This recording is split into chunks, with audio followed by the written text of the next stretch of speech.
When my wife's father died, my lazy wife inherited his house and $33 million. Then she kicked me out saying, "Find somewhere else to live or die, I don't care. You're useless now." Days later, the lawyer laughed. "Did you even read the will?" My wife went pale because the will said, "You know what they say about death bringing out the worst in people?" Well, they weren't kidding. When my father-in-law Richard Hayes kicked the bucket last month, I figured it would be one of those somber family moments where everyone comes together, shares memories, and maybe learns to appreciate what they've got. Boy, was I living in fantasy land. Richard had been sick for months, pancreatic cancer, the kind that doesn't mess around. I'd spent countless evenings at his bedside, listening to his stories about building his business empire from scratch, watching old war movies with him when Clarissa was too busy to visit. The man had grit, I'll give him that. Came from nothing and built a fortune that would make most lottery winners weep with envy. $33 million, to be exact, plus that ridiculous mansion in the hills that looked like something out of a Hollywood movie. I thought maybe, just maybe, watching her father waste away would teach my wife Clarissa something about loss. See, I'd been through this dance before when both my parents died in a car crash 5 years ago. That grief nearly destroyed me.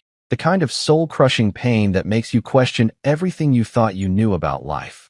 Clarissa had been, well, let's just say supportive isn't the word I'd use. More like mildly inconvenienced by my emotional breakdown. But Richard's death? That was supposed to be different. That was supposed to be her wake-up call about mortality and family and all that heavy stuff that makes people reevaluate their priorities. Instead, it was like Christmas morning for a spoiled brat who just discovered Santa left the entire toy store under the tree. The reading of the will was a joke. Clarissa sat there in her designer black dress, probably cost more than most people's monthly rent, with this smug little smile playing at the corners of her mouth. When the lawyer announced she'd inherited everything, the mansion, the money, the whole damn empire, she didn't even try to hide her satisfaction. Just nodded like she'd been expecting it all along. Which, knowing Clarissa, she probably had been. That's when things got really ugly. Within a week, my sweet, loving wife transformed into someone I barely recognized.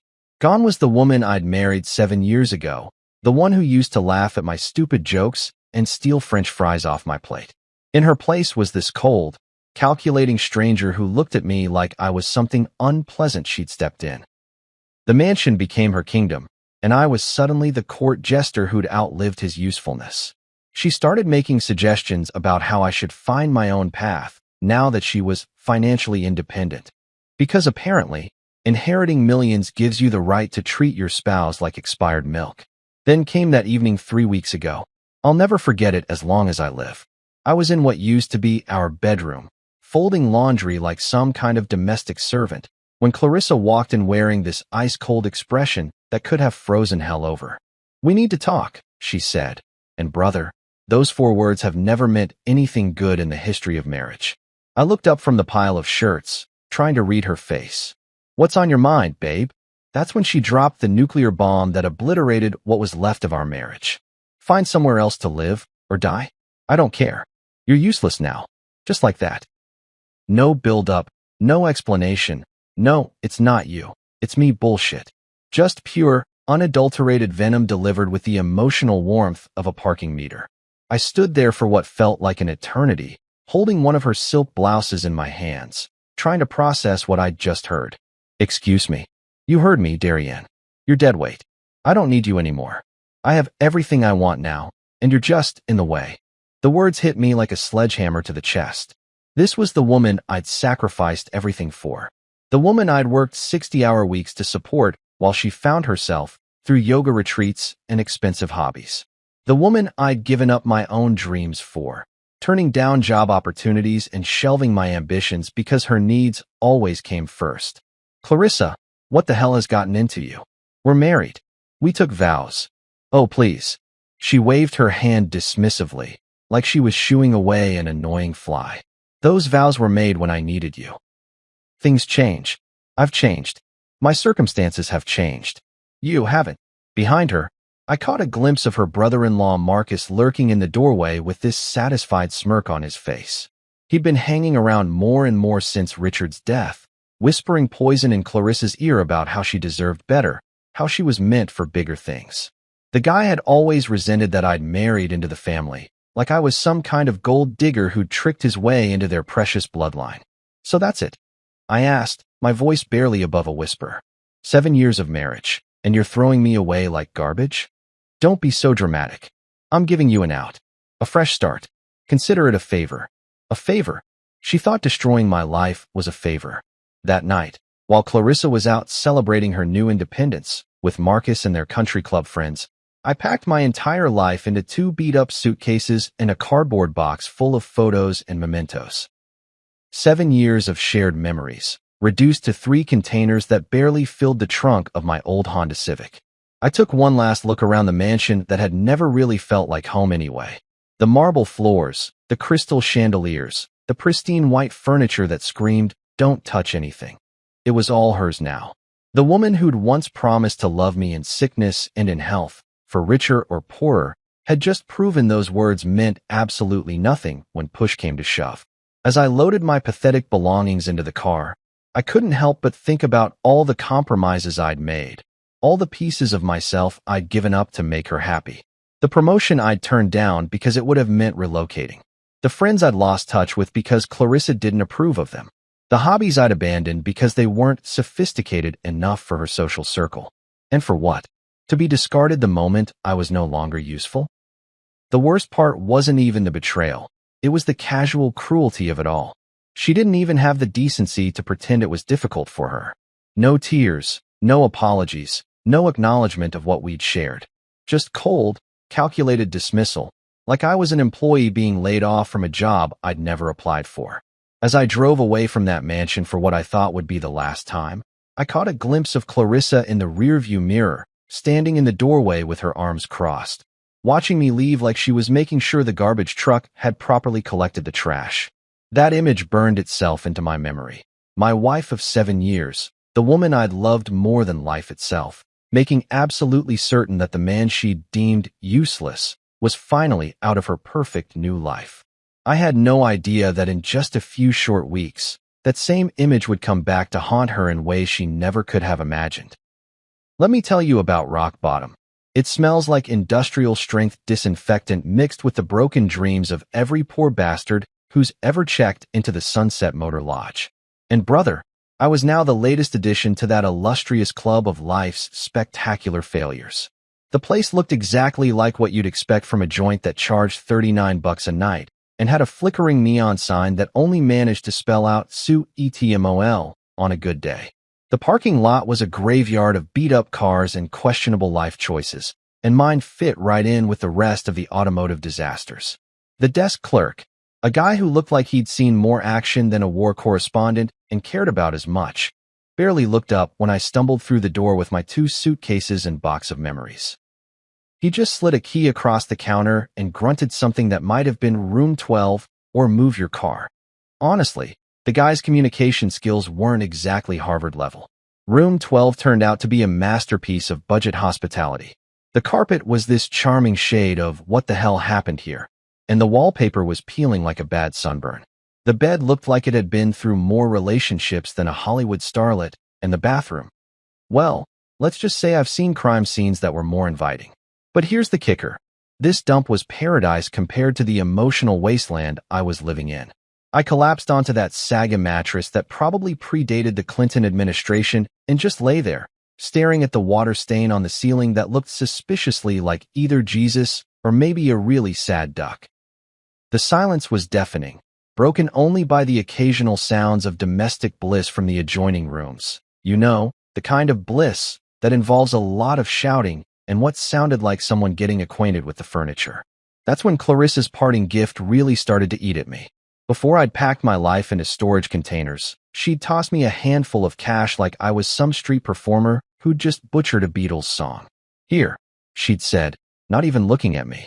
"This should last you a few weeks until you figure out your next move." $300. 7 years of marriage, and I was worth $300 lousy dollars to her. I'd seen people tip more than that at fancy restaurants. But as I lay there listening to my upstairs neighbor apparently trying out for the Olympic furniture throwing team, something started gnawing at me. It wasn't just the humiliation or the betrayal, though those were doing a fine job of eating me alive from the inside. No, it was something else. Something that didn't add up. See, Richard Hayes wasn't the kind of guy who left things to chance. The man had been a perfectionist in everything. His business, his investments, hell, even the way he organized his sock drawer was like something out of a military handbook. He'd planned every detail of his empire with the precision of a Swiss watchmaker, and he'd built it from the ground up through sheer determination and an almost obsessive attention to detail. So why the hell would a guy like that just dump his entire fortune on Clarissa and walk away? I'd spent enough time with Richard over the years to know how he really felt about his daughter. Don't get me wrong. He loved her, but he wasn't blind to her faults. The man had built a business empire through hard work and sacrifice, and Clarissa's biggest accomplishment was mastering the art of spending other people's money with Olympic-level skill. Richard used to joke about it, actually. That girl could burn through a fortune faster than Sherman went through Georgia.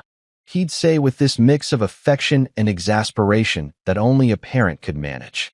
He knew she was entitled, knew she was lazy, knew she had about as much business sense as a goldfish. So would a guy like that really just hand over everything to someone he knew would probably blow it all on designer handbags and European vacations? The more I thought about it, the more it bugged me. Richard had always been kind to me. Hell, more than kind. He'd treated me better than his own daughter had in the last few years. We'd bonded over old movies and war stories, and he'd actually listened when I talked about my dreams and ambitions, which was more than I could say for my own wife. There was this one conversation we'd had about 6 months before he got sick. We were sitting in his study, sharing a bottle of whiskey that probably cost more than my monthly salary, and he'd looked at me with these serious eyes and said, "Darian, you're a good man. Better than this family deserves, if I'm being honest." At the time, I just figured it was the whiskey talking. But now, lying in this Fleabag motel with nothing but time and regret for company, those words kept echoing in my head. The ceiling fan wheezed and clicked like it was on life support, and I found myself replaying every interaction I'd had with Richard in those final months. The way he'd looked at Clarissa sometimes, like he was seeing her clearly for the first time. The comments he'd made about making sure the right people were taken care of. The way he'd always insisted on talking to me privately about important matters. Had I missed something?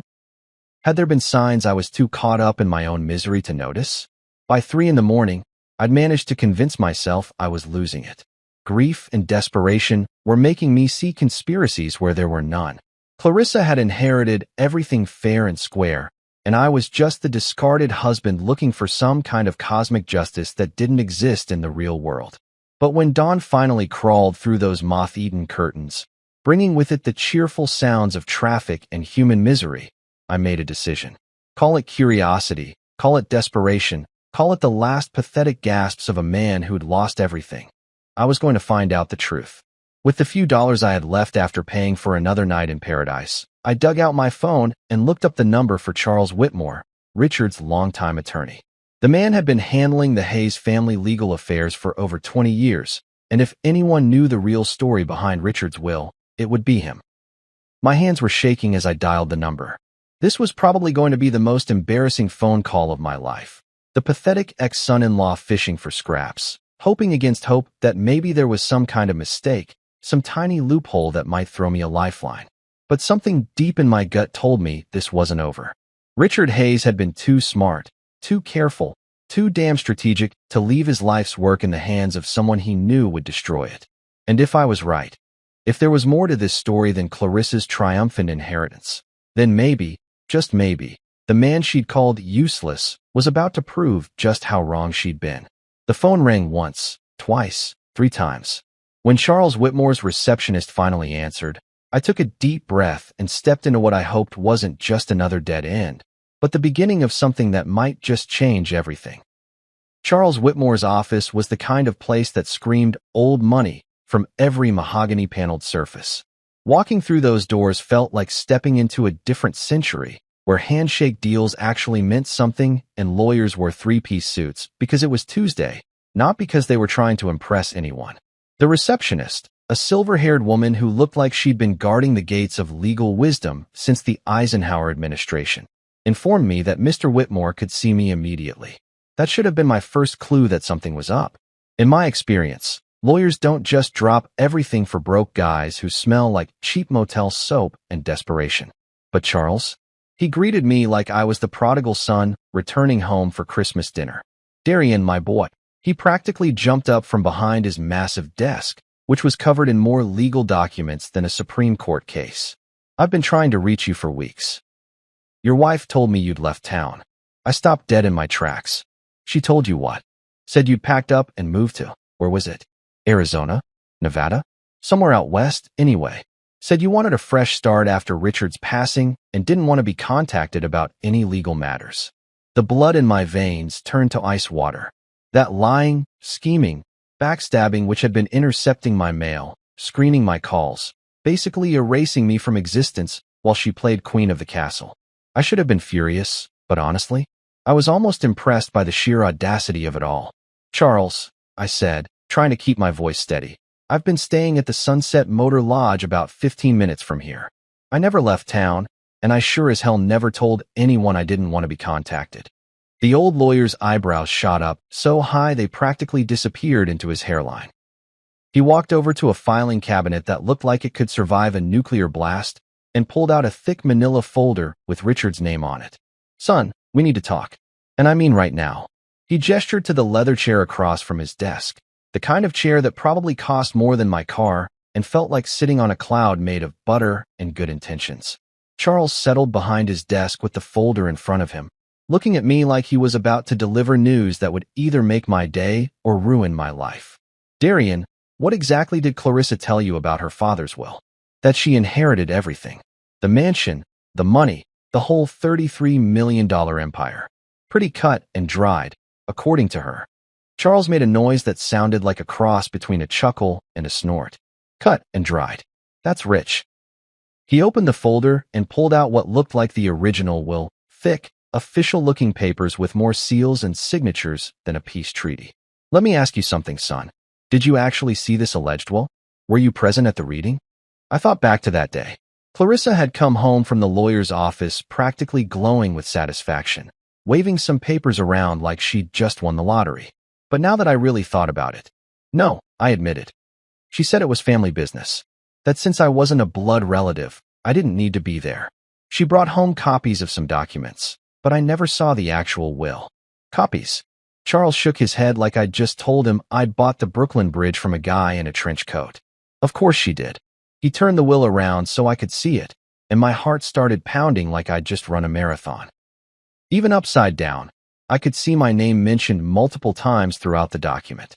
Darian, according to Richard's actual last will and testament, the one he signed, witnessed, and notarized in this very office, you are the primary beneficiary of his estate. The words hit me like a freight train carrying a cargo of disbelief. I'm sorry, what?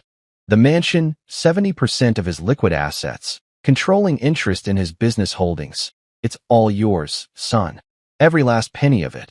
I stared at the document like it was written in ancient Sumerian. But Clarissa said.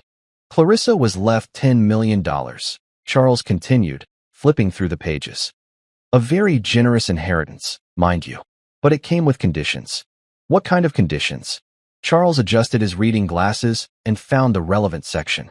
The bequest to Clarissa Hayes Morrison is contingent upon her treatment of her husband, Darian Morrison, following Richard's death. Should she fail to honor the bonds of marriage and treat her husband with the respect and dignity he deserves, said bequest shall be null and void, and those assets shall revert to the primary beneficiary. My mouth went dry. You're telling me that by throwing me out like yesterday's garbage, she forfeited her entire inheritance? That's exactly what I'm telling you. Charles leaned back in his chair with something that might have been satisfaction dancing in his eyes. Richard was very specific about this clause. He'd watched his daughter's behavior over the years, seen how she treated you, and he wanted to ensure that his money didn't enable her to become an even worse person than she already was. I felt like I was having an out-of-body experience. This is insane. Why didn't she know about this? Oh, but she did. Charles pulled out another document. A receipt showing that Clarissa had been provided with a complete copy of the will 3 days after the funeral. She received the full, unredacted will. She chose to ignore the conditions, probably thinking they were just her father's way of being dramatic from beyond the grave. So she gambled with $10 million and lost. Spectacularly. Charles couldn't hide his grin anymore. Richard always said his daughter was too arrogant for her own good. Turns out he was right. I sat there in stunned silence, trying to process what I was hearing. The woman who had called me useless, who had thrown me out like I was nothing more than unwanted furniture, had just handed me a fortune through her own cruelty and stupidity. "There's more," Charles said, and I wasn't sure my heart could take any more revelations. "Richard left you a personal message. He recorded it about a week before he died." He pulled out an old-fashioned tape recorder, the kind they probably used during the Nixon administration, and pressed play. Richard's voice filled the room, weak from illness but unmistakably determined. "Darian, if you're hearing this, it means my daughter has shown her true colors. I'm sorry, son. I tried to raise her better, but some people are just born selfish. You've been more of a family to me these past few years than she ever was. Take care of what I've built. Use it wisely. And don't let her guilt you into giving her a damn penny." She made her choice. The recording ended, and I sat there feeling like I'd just been hit by emotional lightning. In the span of 20 minutes, I'd gone from being a discarded husband living in a Fleabag motel to the heir of a multi-million-dollar empire. Charles was watching me carefully, probably wondering if I was going to pass out or start laughing maniacally. Honestly, I was considering both options. "So what happens now?" I finally managed to ask. "Now," Charles smiled like a shark who'd just spotted a school of particularly tasty fish. "Now we make this official. We freeze Clarissa's access to any funds she's already touched, transfer everything into your name, and watch as the woman who called you useless realizes just how spectacularly she's screwed herself." For the first time in weeks, I smiled. A real, genuine smile that came from somewhere deep inside my chest. "Charles," I said, "let's get started. You know that feeling when you're about to drop the hammer on someone who absolutely deserves it? That sweet, almost intoxicating moment when karma finally decides to clock in for work after taking the world's longest coffee break? Yeah, that's exactly where I was sitting in Charles Whitmore's office, signing documents that were about to turn my cheating, lying, gold-digging wife's world upside down. "I need you to understand," Charles said, his pen hovering over what looked like enough legal paperwork to choke a horse. "Once we set this in motion, there's no going back. Clarissa will lose access to everything. The accounts, the credit cards, the house, all of it. Are you absolutely certain this is what you want?" I thought about those 3 weeks in the Sunset Motor Lodge, listening to the sounds of other people's broken dreams through paper-thin walls. I thought about Clarissa's ice-cold eyes when she told me to find somewhere else to live or die. I thought about the casual cruelty with which she'd discarded 7 years of marriage like it was a subscription she didn't want anymore. "Charles," I said, putting pen to paper, "I've never been more sure of anything in my life." The first domino fell within an hour. Charles had this network of contacts that would make the CIA jealous, and he put every one of them to work. Bank accounts were frozen faster than a Minnesota lake in January. Credit cards were canceled with the efficiency of a Swiss train schedule. The utilities at the mansion, electricity, gas, water, internet, even the fancy security system, were all transferred back into my name by close of business. But the real kicker was Rosa Delgado. Rosa was a private investigator who looked like she could bench press a Buick and had a reputation for finding dirt on people that would make a tabloid journalist weep with envy. Charles had worked with her on dozens of cases over the years, and when he called her about investigating the forged documents Clarissa had been waving around, she was practically salivating over the phone. "Honey," she told me during our brief introduction, "I've seen some grade-A scumbags in my time, but a woman who forges her dead daddy's will to screw over her husband? That's a special kind of evil. This is going to be fun." By 5 o'clock that afternoon, Rosa had already uncovered enough evidence to sink Clarissa's little fraud scheme deeper than the Titanic. Turns out my dear wife had paid some 2-bit document forger named Jimmy, the font Castellano, to create a fake while using letterhead stolen from Charles's office. The guy apparently specialized in fake IDs for college kids, but Clarissa had convinced him to branch out into high-end document fraud for the low price of $50,000. The beautiful irony? She'd paid him with money from Richard's accounts, money that, according to the real will, she never had legal access to in the first place. It was like watching someone rob a bank with a gun they'd stolen from the same bank. While Rosa was busy building a case that would make the DA's office Christmas dreams come true, I decided to take a little drive. After 3 weeks of feeling like the world's biggest loser, I figured it was time to remind myself what winning felt like. I pulled up to the mansion just as the sun was setting, casting long shadows across the perfectly manicured lawn that probably cost more to maintain than most people's annual salaries. The house looked different somehow, smaller, less intimidating. Maybe that's what happens when you realize you actually own something instead of just visiting it. The front door was locked, but Charles had given me the new keys along with a smug little smile that suggested he'd been planning this moment for weeks. I let myself in like I owned the place, which, according to a stack of legal documents, I actually did. The sound of my footsteps echoed through the marble foyer, and I couldn't help but grin. 3 weeks ago, I'd been sneaking around this place like a guest who'd overstayed his welcome. Now I was home. That's when I heard it. The unmistakable sound of Clarissa having a complete and total meltdown in the kitchen. What do you mean the card was declined? That's impossible. I have millions in that account. I followed the sound of her voice, finding her standing next to the granite kitchen island with her phone pressed to her ear and her face red with the kind of fury that usually precedes someone getting slapped with a restraining order. Yes, I'll hold. She snapped at whatever poor customer service representative had drawn the short straw. She was wearing one of her designer outfits, the kind that cost more than most people's cars, but her usual perfect composure was cracking like cheap paint. That's when she noticed me standing in the doorway, and her face went through more color changes than a mood ring in a lightning storm. Darian. Her voice was small, confused, like she was seeing a ghost. What are you doing here? I live here, I said, pulling out the keys and jingling them just to watch her face contort with confusion. Remember? This is my house. Your house? What the hell are you talking about? I inherited. You inherited jack shit, Clarissa. I walked over to the kitchen counter and leaned against it like I owned the place, which I did. Turns out your daddy left you a nice little allowance, but it came with strings attached. Strings you cut the moment you decided I was useless. Her phone was still connected to customer service, and I could hear a tinny voice asking if she was still there. She hung up with the kind of violence usually reserved for fly swatters and tennis rackets. That's impossible. I read the will. Everything was left to me. You read a forgery, sweetheart. A really expensive, really illegal forgery that's about to land you in more trouble than a turkey at Thanksgiving dinner. The color drained from her face like someone had pulled a plug. You're lying. Am I? Check your credit cards again. Try to access your bank accounts. Hell, try to turn on the lights when it gets dark. See what happens when the electric company doesn't get paid. As if on cue, her phone started ringing. The caller ID showed her personal banker's name, and she answered it with the kind of desperation you usually see in disaster movies. Richard, thank God you called. There's been some terrible mistake with my accounts. What? Frozen? What do you mean frozen? I watched her face cycle through the 5 stages of grief in fast forward.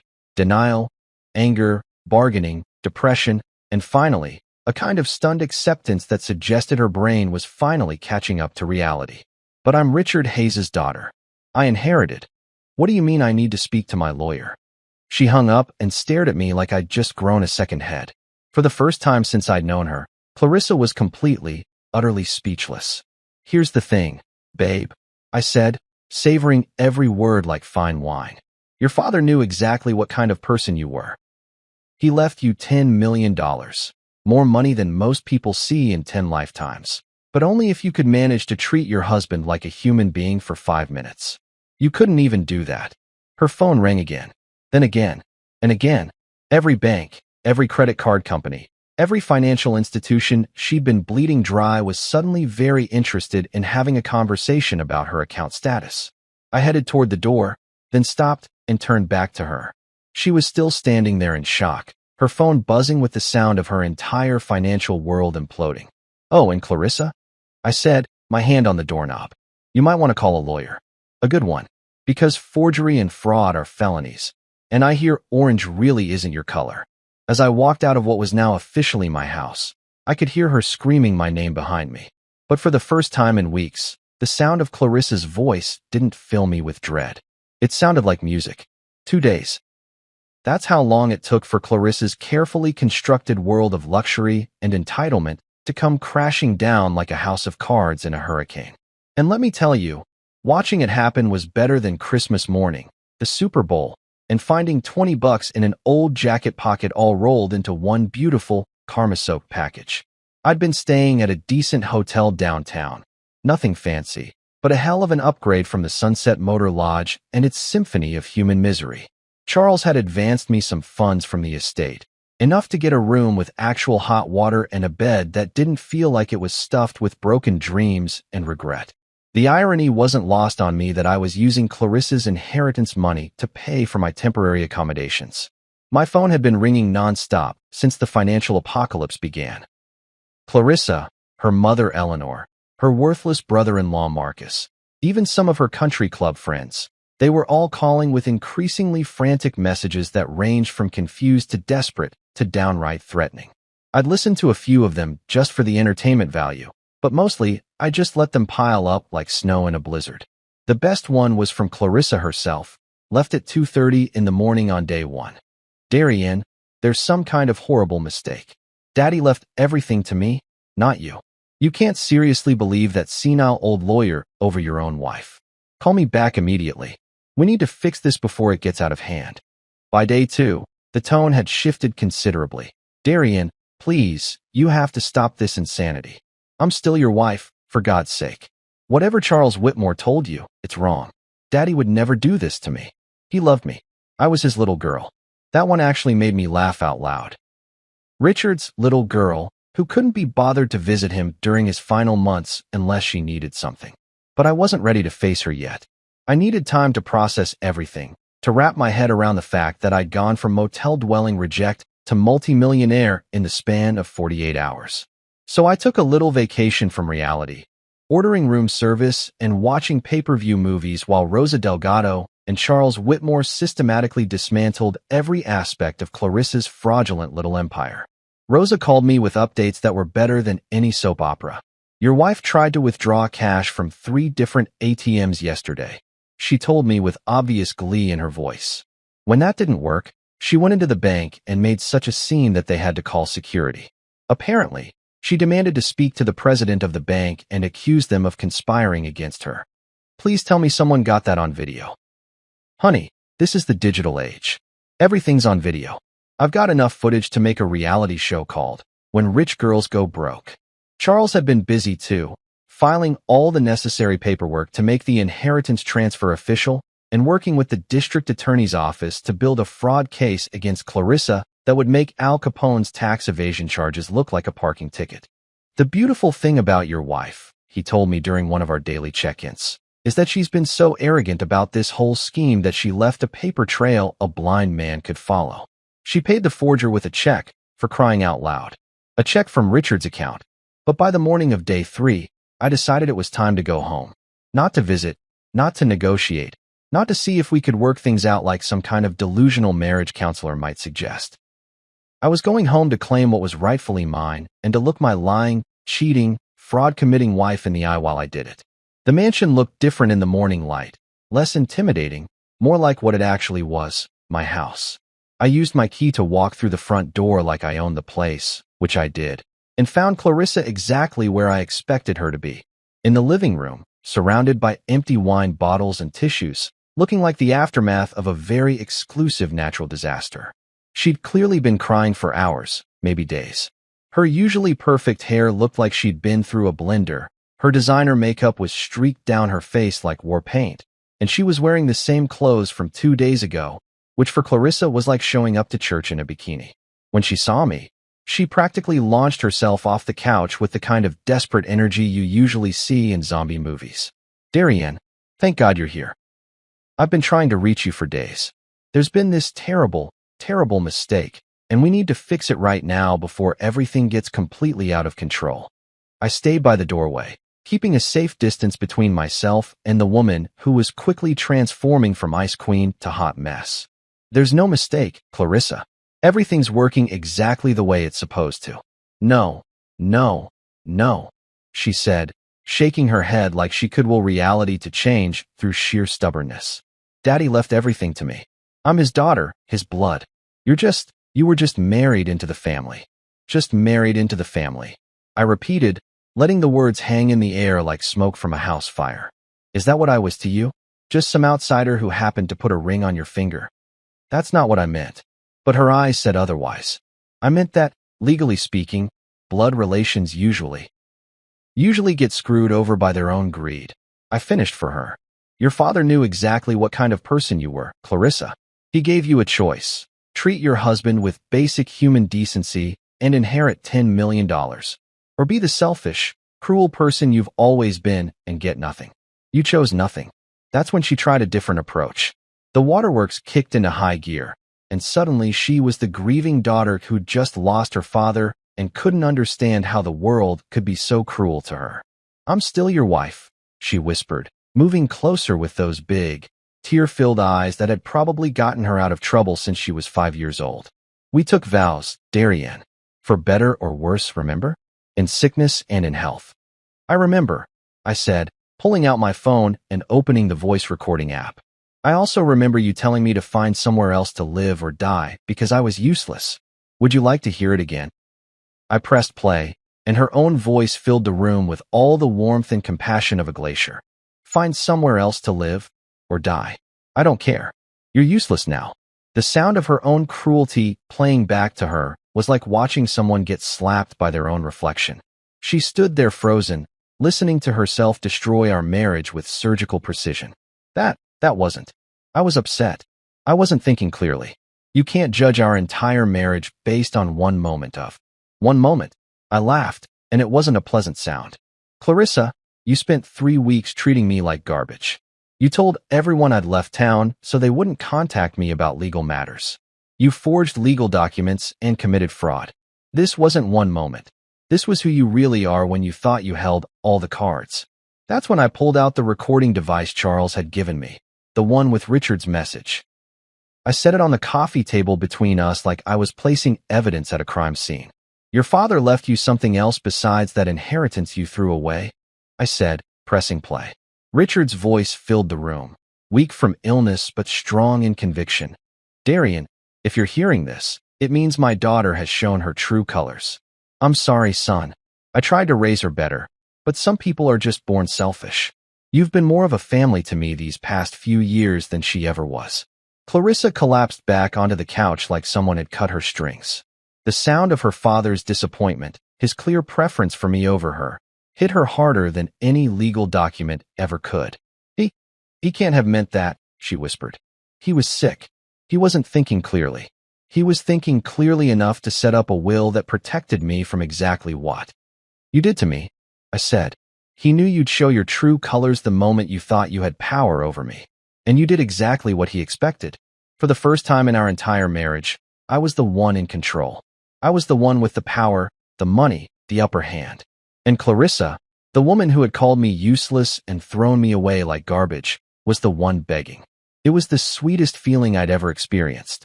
Just when I thought the circus couldn't get any more entertaining, the ringmaster herself decided to make a grand entrance. Eleanor Hayes, Clarissa's mother and the undisputed queen of looking down her nose at people she considered beneath her social status, showed up at my front door like some kind of well-dressed avenging angel with a Chanel purse and enough jewelry to fund a small country's defense budget. I was in Richard's old study, my study now, going through some of his business files when I heard the commotion downstairs. Actually, commotion might be putting it mildly. It sounded more like someone was trying to stage a hostile takeover of my foyer, complete with shouting, dramatic gestures, and what I could only assume were threats involving expensive lawyers and social ruin. Where is he? Eleanor's voice carried through the mansion like she was addressing the Roman Senate. Where is that opportunistic little weasel who's trying to steal my daughter's birthright? Charming. Always nice to know what your in-laws really think of you. I made my way downstairs to find Eleanor standing in the middle of the living room like she was posing for a portrait entitled Rich Woman Having a Meltdown. She was wearing one of those outfits that screams, I have more money than God, and I want everyone to know it. A designer suit that probably cost more than most people's cars, pearls that looked like they could choke a horse, and enough diamonds to blind a small aircraft. Clarissa was hovering nearby, looking like a scolded child who'd called mommy to fix her problems. Which, let's face it, was exactly what had happened. "Ah, Eleanor," I said, walking into my own living room like I belonged there, which I did. "What a pleasant surprise. To what do I owe this visit?" She turned to face me with the kind of look that could freeze hell over, her perfectly made-up face twisted into an expression of pure disdain. "You know exactly why I'm here, you little gold-digging parasite." "Parasite?" I laughed, settling into Richard's favorite armchair, my favorite armchair now. That's rich, coming from a woman whose entire family has been living off Richard's money for the past 30 years. Her face went through more color changes than a sunset, but she managed to compose herself with the kind of self-control that only comes from decades of practice at being condescending to people she considers inferior. "Let's skip the pleasantries, shall we?" She reached into her purse and pulled out a checkbook that looked like it had seen more action than a war correspondent. "I'm prepared to make you a very generous offer to resolve this misunderstanding." "Misunderstanding?" I raised an eyebrow. "Is that what we're calling fraud now? How very upper class of you." She ignored my comment and started writing out a check with the kind of flourish usually reserved for signing peace treaties. $2 million, she announced, tearing off the check and holding it up like it was the Holy Grail. "More money than you've ever seen in your pathetic little life. Take it, sign whatever papers need to be signed to return my daughter's inheritance, and disappear from our lives forever." I stared at the check, then at Eleanor, then back at the check. The woman was serious. She actually thought she could buy me off like some kind of discount hitman. $2 million, I repeated slowly, like I was savoring each word. "That's your opening offer?" Her eyes lit up with the kind of predatory satisfaction that suggested she thought she'd found my price. "I knew you'd see reason. You always struck me as a practical man, despite your humble origins." "Oh, I am practical," I said, standing up and walking over to her. "Practically insulted that you think I'm stupid enough to trade a $33 million inheritance for pocket change." The confident smile slipped from her face like makeup in a rainstorm. "Excuse me. You heard me. Your daughter forged legal documents to try to steal my inheritance. Your dead husband left me everything because he knew exactly what kind of people his family really were. And now you're trying to bribe me into giving up what's legally mine. The balls on you people are absolutely astronomical." Eleanor's composure cracked like cheap paint. She grabbed the check back and started writing furiously. $5 million, she snapped, practically throwing the new check at me. "That's more than enough to set you up for life. You could buy a nice little house somewhere far away from here and live comfortably for the rest of your miserable existence." I picked up the check, looked at it for exactly 2 seconds, then tore it in half. The sound of expensive paper ripping seemed to echo through the room like a gunshot. "Lady, you could offer me $50 million and the answer would still be no. This isn't about money. This is about justice. Your daughter treated me like garbage, threw me away like I was nothing, and tried to steal from me using forged documents. Now she gets to live with the consequences." That's when Eleanor's mask finally came off completely. The polite society matron disappeared, replaced by something that looked like it belonged in a nature documentary about apex predators. "You ungrateful little worm," she hissed, her voice dropping to the kind of whisper that usually precedes someone getting shanked in a prison yard. "You have no idea who you're dealing with. Richard may have built this empire, but the Hayes family has connections you can't even imagine. We have friends in places that could make your life very, very difficult." "Is that a threat, Eleanor?" "It's a promise." She stepped closer, and I caught a whiff of expensive perfume mixed with something that smelled suspiciously like desperation. "You think you've won because you have some legal documents? Money and power are about more than paperwork, you pathetic little man. They're about influence, connections, the ability to make problems disappear." She paused for dramatic effect, clearly expecting me to start trembling with fear or begging for mercy. Instead, I just stood there looking mildly amused, which seemed to piss her off even more. "Richard built his fortune through some very questionable business practices," she continued, her smile returning with the kind of cold satisfaction that suggested she thought she'd just played her ace. "Offshore accounts, shell companies, payments to people who prefer to remain anonymous. The kind of business dealings that attract attention from federal agencies, if you know what I mean." Now she had my attention. "What are you saying?" I'm saying that if the right people started looking into Richard's financial history, they might find some very interesting irregularities. The kind of irregularities that could tie up an estate in legal proceedings for years, maybe decades.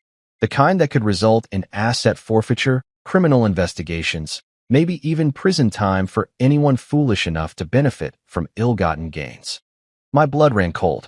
Was she talking about money laundering, tax evasion, or something even worse? Of course, Eleanor continued, clearly enjoying the look of concern that must have crossed my face.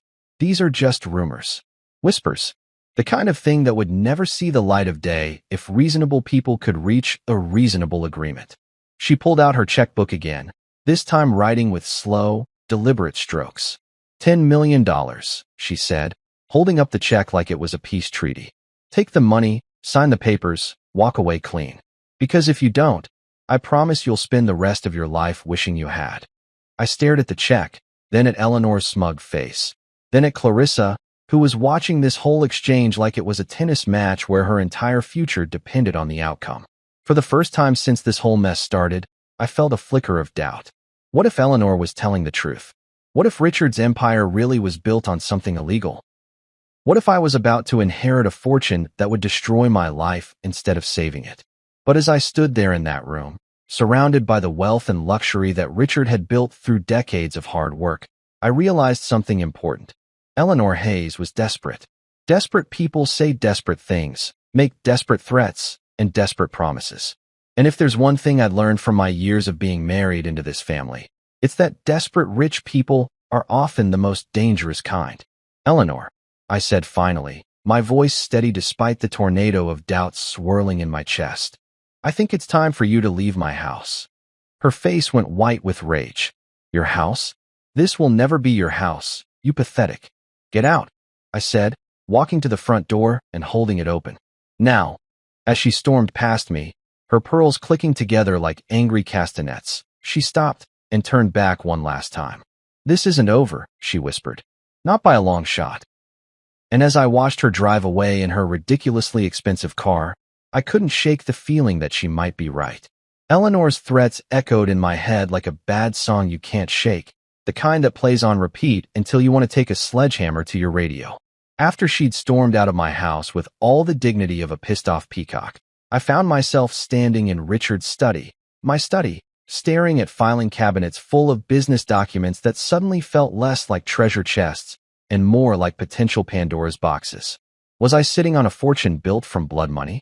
Had the man I'd respected, the father-in-law who'd treated me better than his own daughter ever had, been running some kind of criminal enterprise under the cover of legitimate business? The possibility made my stomach churn like a washing machine full of regret and bad decisions. I called Charles first, because if anyone would know about skeletons in Richard's closet, it would be his lawyer of 20 years. Eleanor came to see me today, I told him without preamble. She made some interesting allegations about Richard's business practices, something about offshore accounts and federal agencies. There was a pause on the other end of the line, the kind of silence that usually means someone's either dead or thinking very carefully about what they're going to say next. Darian, Charles said finally, I think we need to meet. In person. And we need to bring Rosa. That didn't sound ominous at all. 2 hours later, we were gathered in Charles's office like some kind of legal war council. Rosa had brought a laptop and enough files to stock a small library, while Charles looked like a man who was about to perform surgery on his own reputation. Before we go any further, Charles began, I need you to understand something. Everything I'm about to tell you is protected by attorney-client privilege, both with Richard and now with you as his heir. But Eleanor isn't entirely wrong. My heart sank faster than the Titanic in an ice storm. So Richard was dirty? Not dirty, Rosa interjected, pulling up what looked like bank records on her laptop. More like creatively accounting for his civic responsibilities. What the hell does that mean? Charles leaned back in his chair and rubbed his temples like he was trying to massage away a decades-old headache. It means Richard was very good at finding legal ways to avoid paying taxes. Offshore shell companies, creative consulting contracts, payments to entities that existed primarily on paper. Nothing illegal, mind you, but definitely operating in the gray areas of financial law.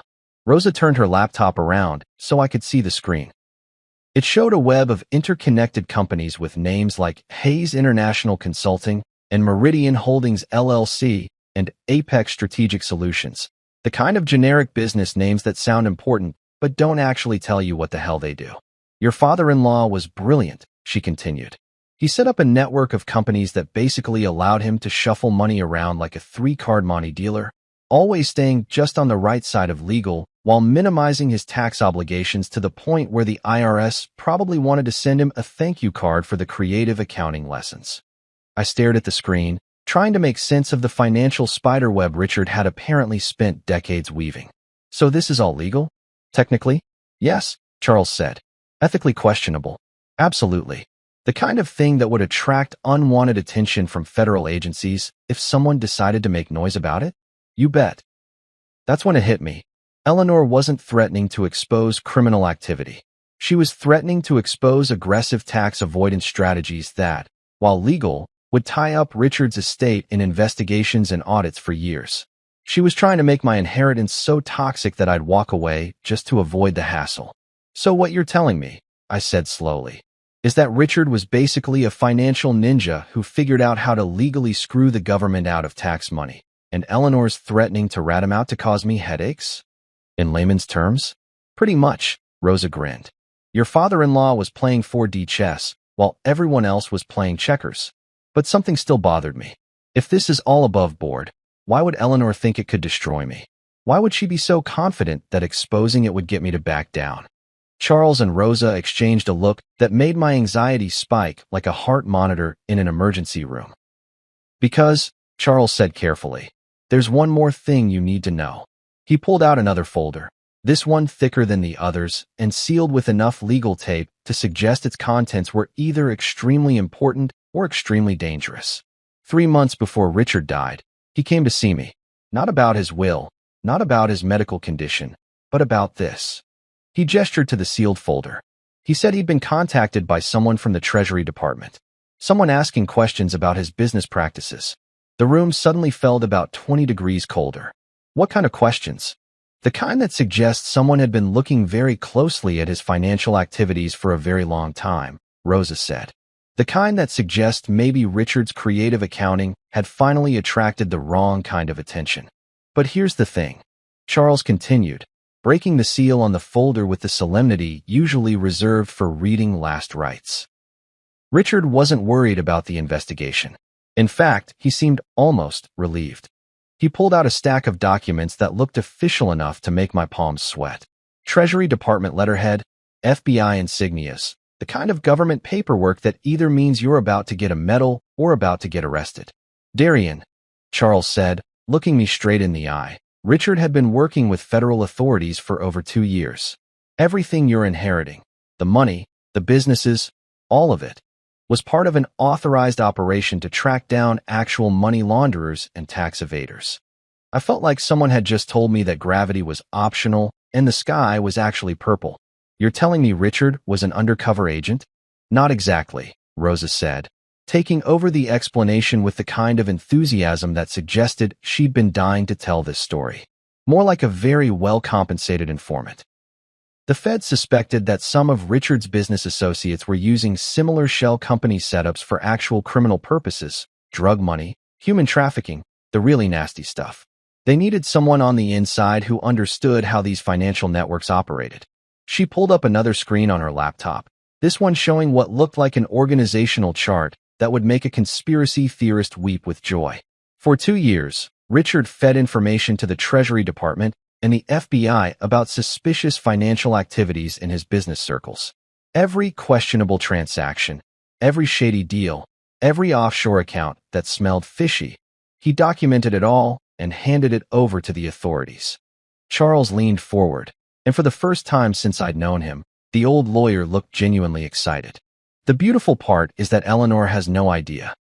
She thinks she's threatening to expose Richard's crimes. But what she'd actually be exposing is a federal investigation that resulted in the arrests of 15 major financial criminals and the seizure of over $100 million in illegal assets.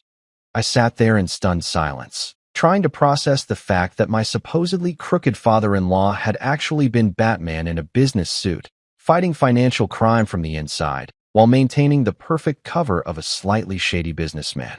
So when Eleanor threatens to expose Richard's dark secrets, I said slowly, she's actually threatening to expose herself as the daughter of a federal informant who helped take down a criminal network? Exactly, Rosa grinned. The woman is basically threatening to shoot herself in the foot with a cannon.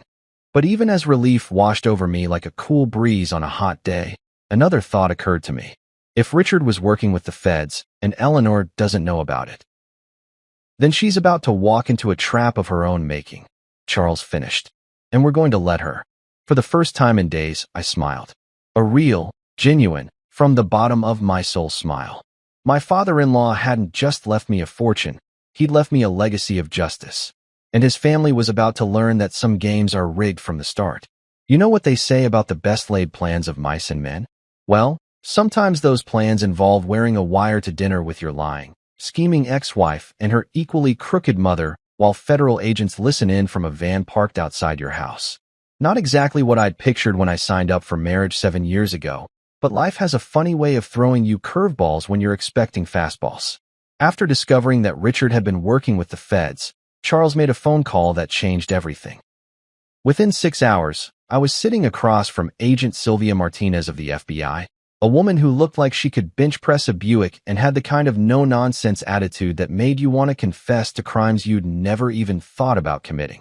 "Mr. Morrison," she said, settling into the chair across from me in Charles's office. "Your father-in-law was instrumental in helping us build cases against some very dangerous people. His cooperation led to multiple arrests and the seizure of significant criminal assets." "So I've been told," I said, still trying to wrap my head around the idea that Richard had been living a double life as some kind of financial superhero. "But what does that have to do with me?" Agent Martinez smiled, and it was the kind of smile that usually preceded someone having a very bad day. "Your wife and mother-in-law are about to make a very big mistake. They're going to try to blackmail you with information about Richard's business dealings, not knowing that everything they think they know about him is exactly what we wanted his criminal associates to believe."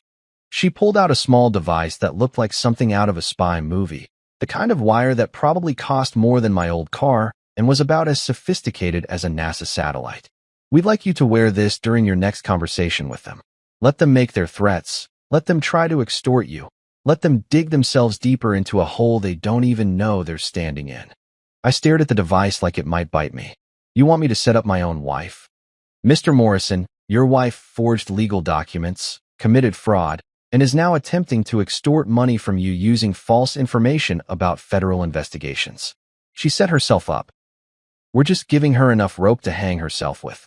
Charles leaned forward, his eyes twinkling with the kind of mischief that suggested he'd been looking forward to this moment for years. "Darian, think about it.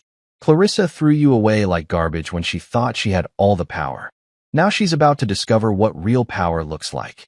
That evening, I was back at the mansion, wearing a wire that felt like it was burning a hole through my chest.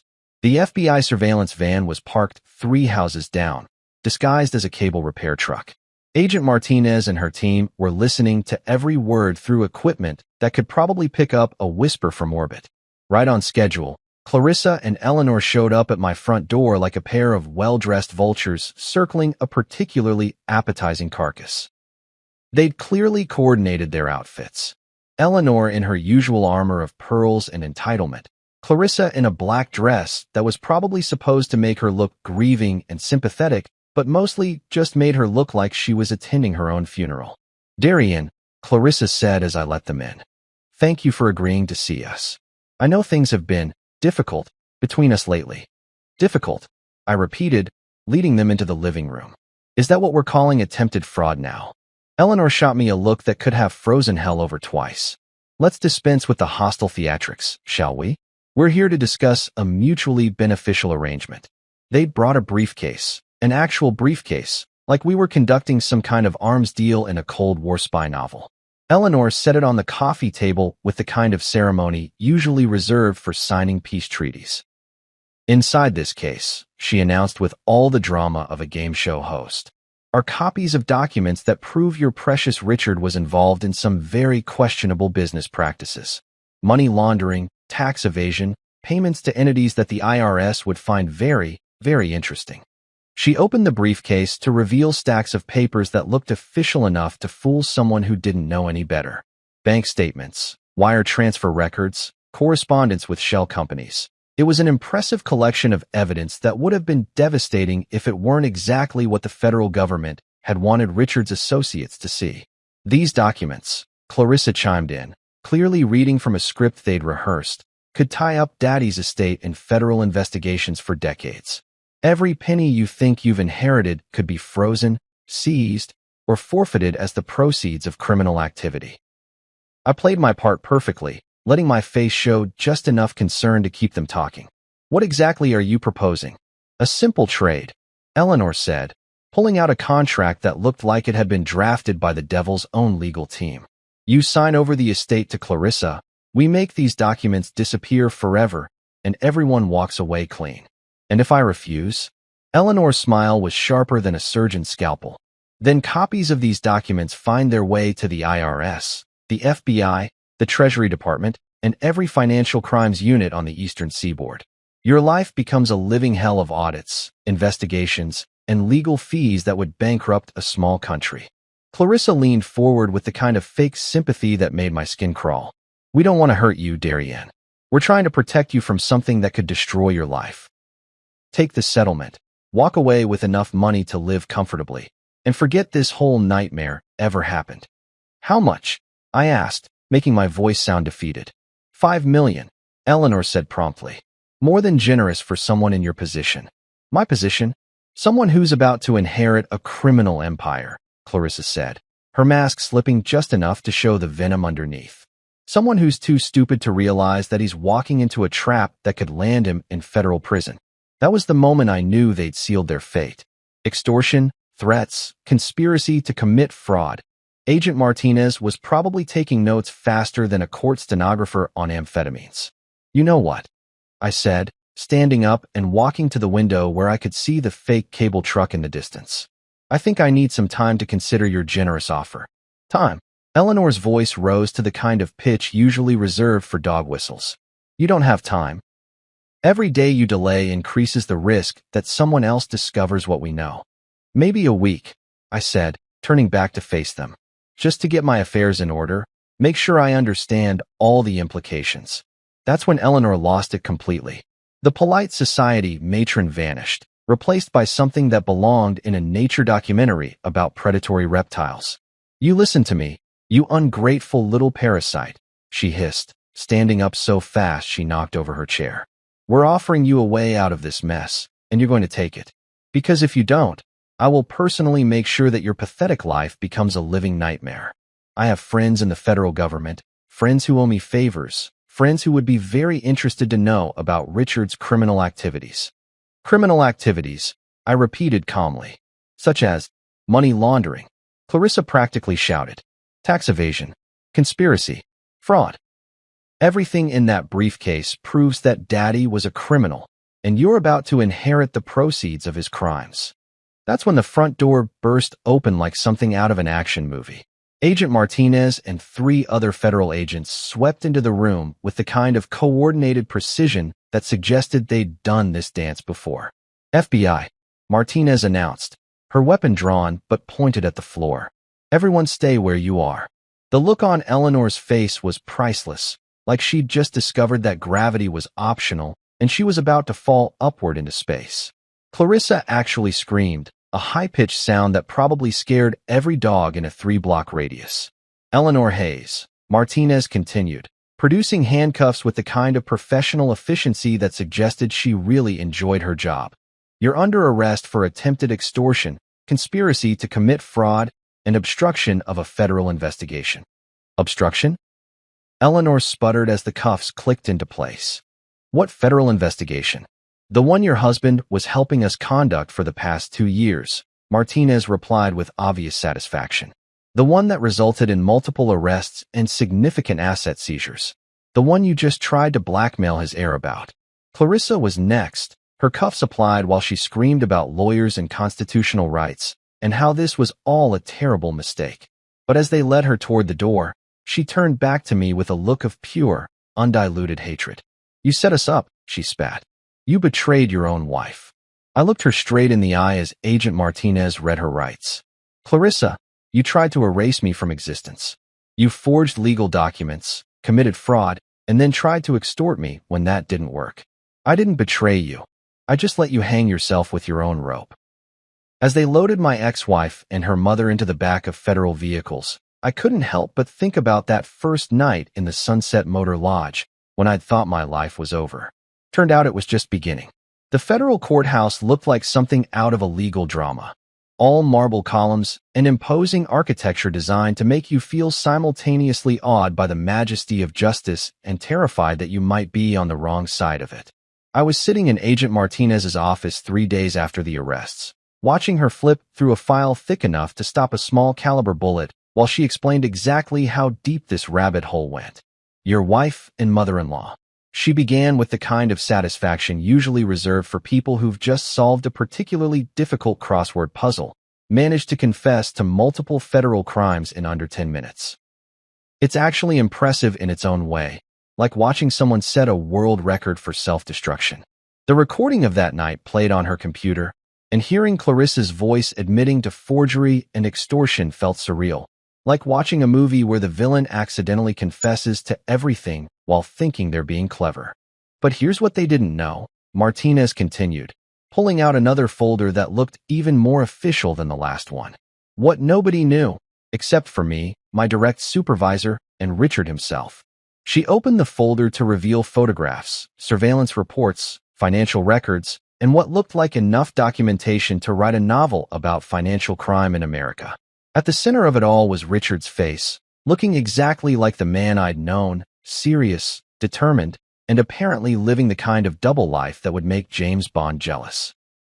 Darian, your father-in-law wasn't just helping us catch financial criminals. He was the key to dismantling one of the largest money laundering operations on the East Coast. I stared at the photographs showing Richard at various business meetings, restaurants, and what looked like some kind of exclusive club where people wore suits that cost more than most cars. He was undercover? Not exactly undercover. More like a cooperating witness with access. See, about 3 years ago, Richard came to us. Not the other way around. He'd figured out that some of his business associates were using shell companies similar to his own for genuinely criminal purposes. She pulled out a chart that looked like something you'd see in a crime movie. Names connected by red string, photographs of stern-looking men in expensive suits, and financial flows that resembled a spider web designed by someone with a PhD in complexity theory. Marcus Valdez, Tommy the Fish Marconi, Elena Kozlova. These people weren't just avoiding taxes like Richard. They were washing money for drug cartels, human trafficking operations, and arms dealers. We're talking about billions of dollars in criminal proceeds flowing through legitimate-looking businesses. The names meant nothing to me, but the photographs did. I recognized a few faces from Richard's social events. Men who'd seemed perfectly respectable at charity galas and country club dinners. Men who'd shaken my hand and asked about my golf game while apparently running criminal enterprises on the side. Richard could have just walked away, Martinez continued. Could have kept his mouth shut and his hands clean. Instead, he came to us and said he wanted to help bring them down. She pulled out what looked like a personal letter, handwritten on Richard's familiar stationery. He wrote this after his cancer diagnosis, about 6 months before he died. It's part of the case file now, but I think you should read it. I took the letter with hands that weren't quite steady. Richard's handwriting was still strong despite his illness, and reading his words felt like having a conversation with a ghost. Agent Martinez, I know I don't have much time left, and there are things I need to make sure you understand. I didn't cooperate with your investigation because I was afraid of going to prison, or because I wanted some kind of deal for myself.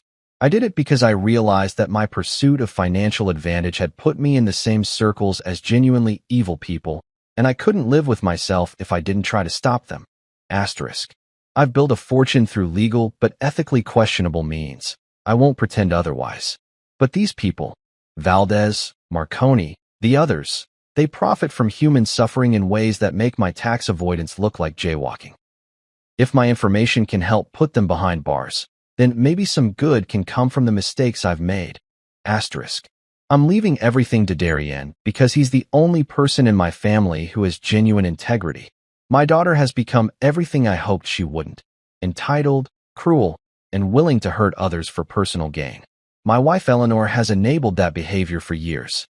But Darian, he's a good man who deserves better than the family he married into. Asterisk. Please make sure he understands that every dollar he inherits is legitimate. Not just legally, but morally. The government has verified that all assets in my estate come from lawful sources. He doesn't need to feel guilty about benefiting from my cooperation with your investigation. He's earning it by being the kind of person worthy of inheriting it. Asterisk. Use him well, Agent Martinez. He's stronger than he knows. Asterisk. I set the letter down with tears I didn't realize I'd been holding back. Richard hadn't just left me money, he'd left me vindication. Proof that someone had seen my worth when everyone else, including myself, had written me off as useless. The beautiful irony, Martinez said with a grin that suggested she'd been saving this revelation for last, is that Eleanor's threats were completely backwards. Every criminal activity she thought she could expose Richard for was actually part of an authorized federal operation. Every shell company, every questionable transaction, every offshore account, we knew about it, approved it, and used it to build our case. She pulled out a final document, this one with Department of Justice letterhead and enough official seals to stock a government supply closet. This is a letter of commendation for Richard Hayes, recognizing his contribution to Operation Clearwater, the investigation that led to 17 arrests, the seizure of $347 million in criminal assets, and the disruption of multiple international criminal enterprises. 17 arrests, including some very big fish who are now looking at decades in federal prison. Your father-in-law's information helped us map their entire operation, track their money flows, and gather evidence that will keep them behind bars for the rest of their natural lives. I thought about Clarissa and Eleanor, sitting in federal detention right now, probably still convinced they'd been the victims of some elaborate conspiracy. The irony was delicious. They tried to blackmail me with evidence of Richard's supposed crimes, not realizing they were actually threatening to expose their own ignorance about a federal investigation that had already concluded successfully. So when Eleanor said she had friends in the federal government who would be interested in Richard's activities, she was technically correct, Martinez laughed. We were very interested in his activities. Interested enough to give him a commendation and authorize payment of $2.3 million in consulting fees for his cooperation. My head snapped up. Payment. Cooperating witnesses in financial crimes cases receive compensation for their assistance, especially when that assistance leads to significant asset seizures. Richard earned every penny of that money by risking his life to help us take down some genuinely dangerous people. She pulled out bank records showing the payments, all official and documented, all completely legitimate. So when you inherited Richard's estate, you weren't just inheriting the profits from his business empire. You were inheriting payment for his service to his country. I sat back in my chair, overwhelmed by the magnitude of what Richard had accomplished. While his family saw him as a stern businessman who'd gotten lucky, he'd actually been a patriot who'd risked everything to help bring down criminals. There's one more thing, Martinez said, her tone shifting to something more serious. The people Richard helped us arrest, some of them have associates who are still out there. Associates who might not be happy about losing $347 million and seeing their friends go to prison. A chill ran down my spine. Are you saying I'm in danger? I'm saying you should be careful. Use security, vary your routines, be aware of your surroundings. Most of these people are smart enough to know that revenge wouldn't bring their money back, but not all criminals are smart. As I left the federal building that day, I realized that Richard hadn't just left me a fortune, he'd left me a legacy. A legacy of justice, of choosing to do the right thing even when it was dangerous, of using whatever advantages you had to make the world a better place. My wife had called me useless. My mother-in-law had called me a parasite. But Richard had called me worthy. And he'd been right all along. 6 months later, the mansion didn't feel like Richard's house anymore. It felt like home. My home. I'd redecorated the place from top to bottom, replacing Eleanor's gaudy taste with something that actually reflected who I was instead of who I was supposed to impress. The library had become my office, filled with plans for my newest project, and Richard's old study was now something I was particularly proud of. The Whitmore Foundation for Family Integrity wasn't just some tax write-off charity. It was my chance to help other people who'd been screwed over by greedy relatives and manipulative spouses. Men and women who'd been discarded like yesterday's garbage when they were no longer useful. People who needed legal help to fight back against family members who thought love was conditional on bank account balances. We'd already helped dozens of cases. Wives whose husbands had hidden assets during divorce proceedings. Adult children whose parents had been manipulated into changing their wills by gold-digging caregivers. People like me, who'd been written off as worthless until they proved otherwise. Clarissa was doing 18 months in federal prison for fraud, extortion, and conspiracy. Eleanor got 2 years for the same charges plus obstruction of justice. Their letters arrived every week like clockwork, desperate pleas for forgiveness, promises that they'd changed, explanations about how prison had taught them the error of their ways. I never opened them. The woman who'd called her husband useless was probably sharing a cell with someone who'd appreciate that kind of irony. The mother-in-law who'd thought she could buy her way out of any problem had discovered that federal judges don't accept bribes or take personal checks. Sometimes I'd stand on the balcony where Richard used to watch the sunset, holding a glass of his favorite whiskey and thinking about how much had changed. The scared, broken man who'd packed his life into 2 suitcases was gone, replaced by someone who understood his own worth. Charles had been right about one thing. Sometimes the pawn really does become the king. And this king? This king wasn't interested in ruling through fear or money or manipulation. I was building something better than an empire. I was building a legacy that would have made Richard proud. For 13 years, I had given everything to my wife's father's company. My time, my energy, my ideas, and my loyalty. I had worked through weekends, missed vacations, and sacrificed sleep, all to transform the struggling firm into an empire worth $85 million. It wasn't just a business to me. It was my creation. I had built it from the ground up, turning failed ventures into strategic successes, closing deals that others deemed impossible, and making my father-in-law's name synonymous with power and prestige. Yet, as I sat at the grand dining table that evening, surrounded by family members who had no idea of the storm brewing beneath my calm exterior, I heard the words that changed everything. Your wife's new husband will take over now. The voice belonged to my wife. Her tone was smooth, practiced, like she had rehearsed saying it. Her father, seated at the head of the table, merely smiled in agreement, as if this was just another business decision, another shift in power that I should accept without question. My grip on the silverware tightened, but I forced my expression to remain neutral. I refused to give them the satisfaction of seeing my anger, my betrayal. The betrayal of a man who had dedicated his life to a cause, only to be cast aside like an employee whose contract had expired. I glanced around the table. The rest of the family was chatting, eating, oblivious to the significance of what had just been said. Or maybe they knew, but they had chosen to stay silent, unwilling to challenge the patriarch's decision. That was how it had always been. What he said was law. And I had been a fool to believe that loyalty mattered, a fool to think that years of hard work and sacrifice would make me irreplaceable, a fool to assume that my wife, the woman I had built a life with, saw me as her partner rather than a placeholder. Her new husband. I looked at her then, truly looked at her, and realized something I should have seen long ago. She had never fought for me, never stood up for me, never challenged her father's authority, even when his choices were unfair. She had simply played the role of the obedient daughter, the princess waiting for her father to arrange the best possible deal for her. And now, she had been promised to another man. Not because I had failed her, not because I was lacking, but because I was no longer useful to them. I placed my fork down gently, smoothing my napkin over my lap, maintaining the mask of control that had carried me through countless business meetings. I wouldn't react, not here, not now. They expected anger, they expected resistance, they expected me to protest like a man who didn't see the game they were playing. But I saw it now. The room filled with laughter, the clinking of glasses, the hum of conversation. And yet, to me, everything had gone silent.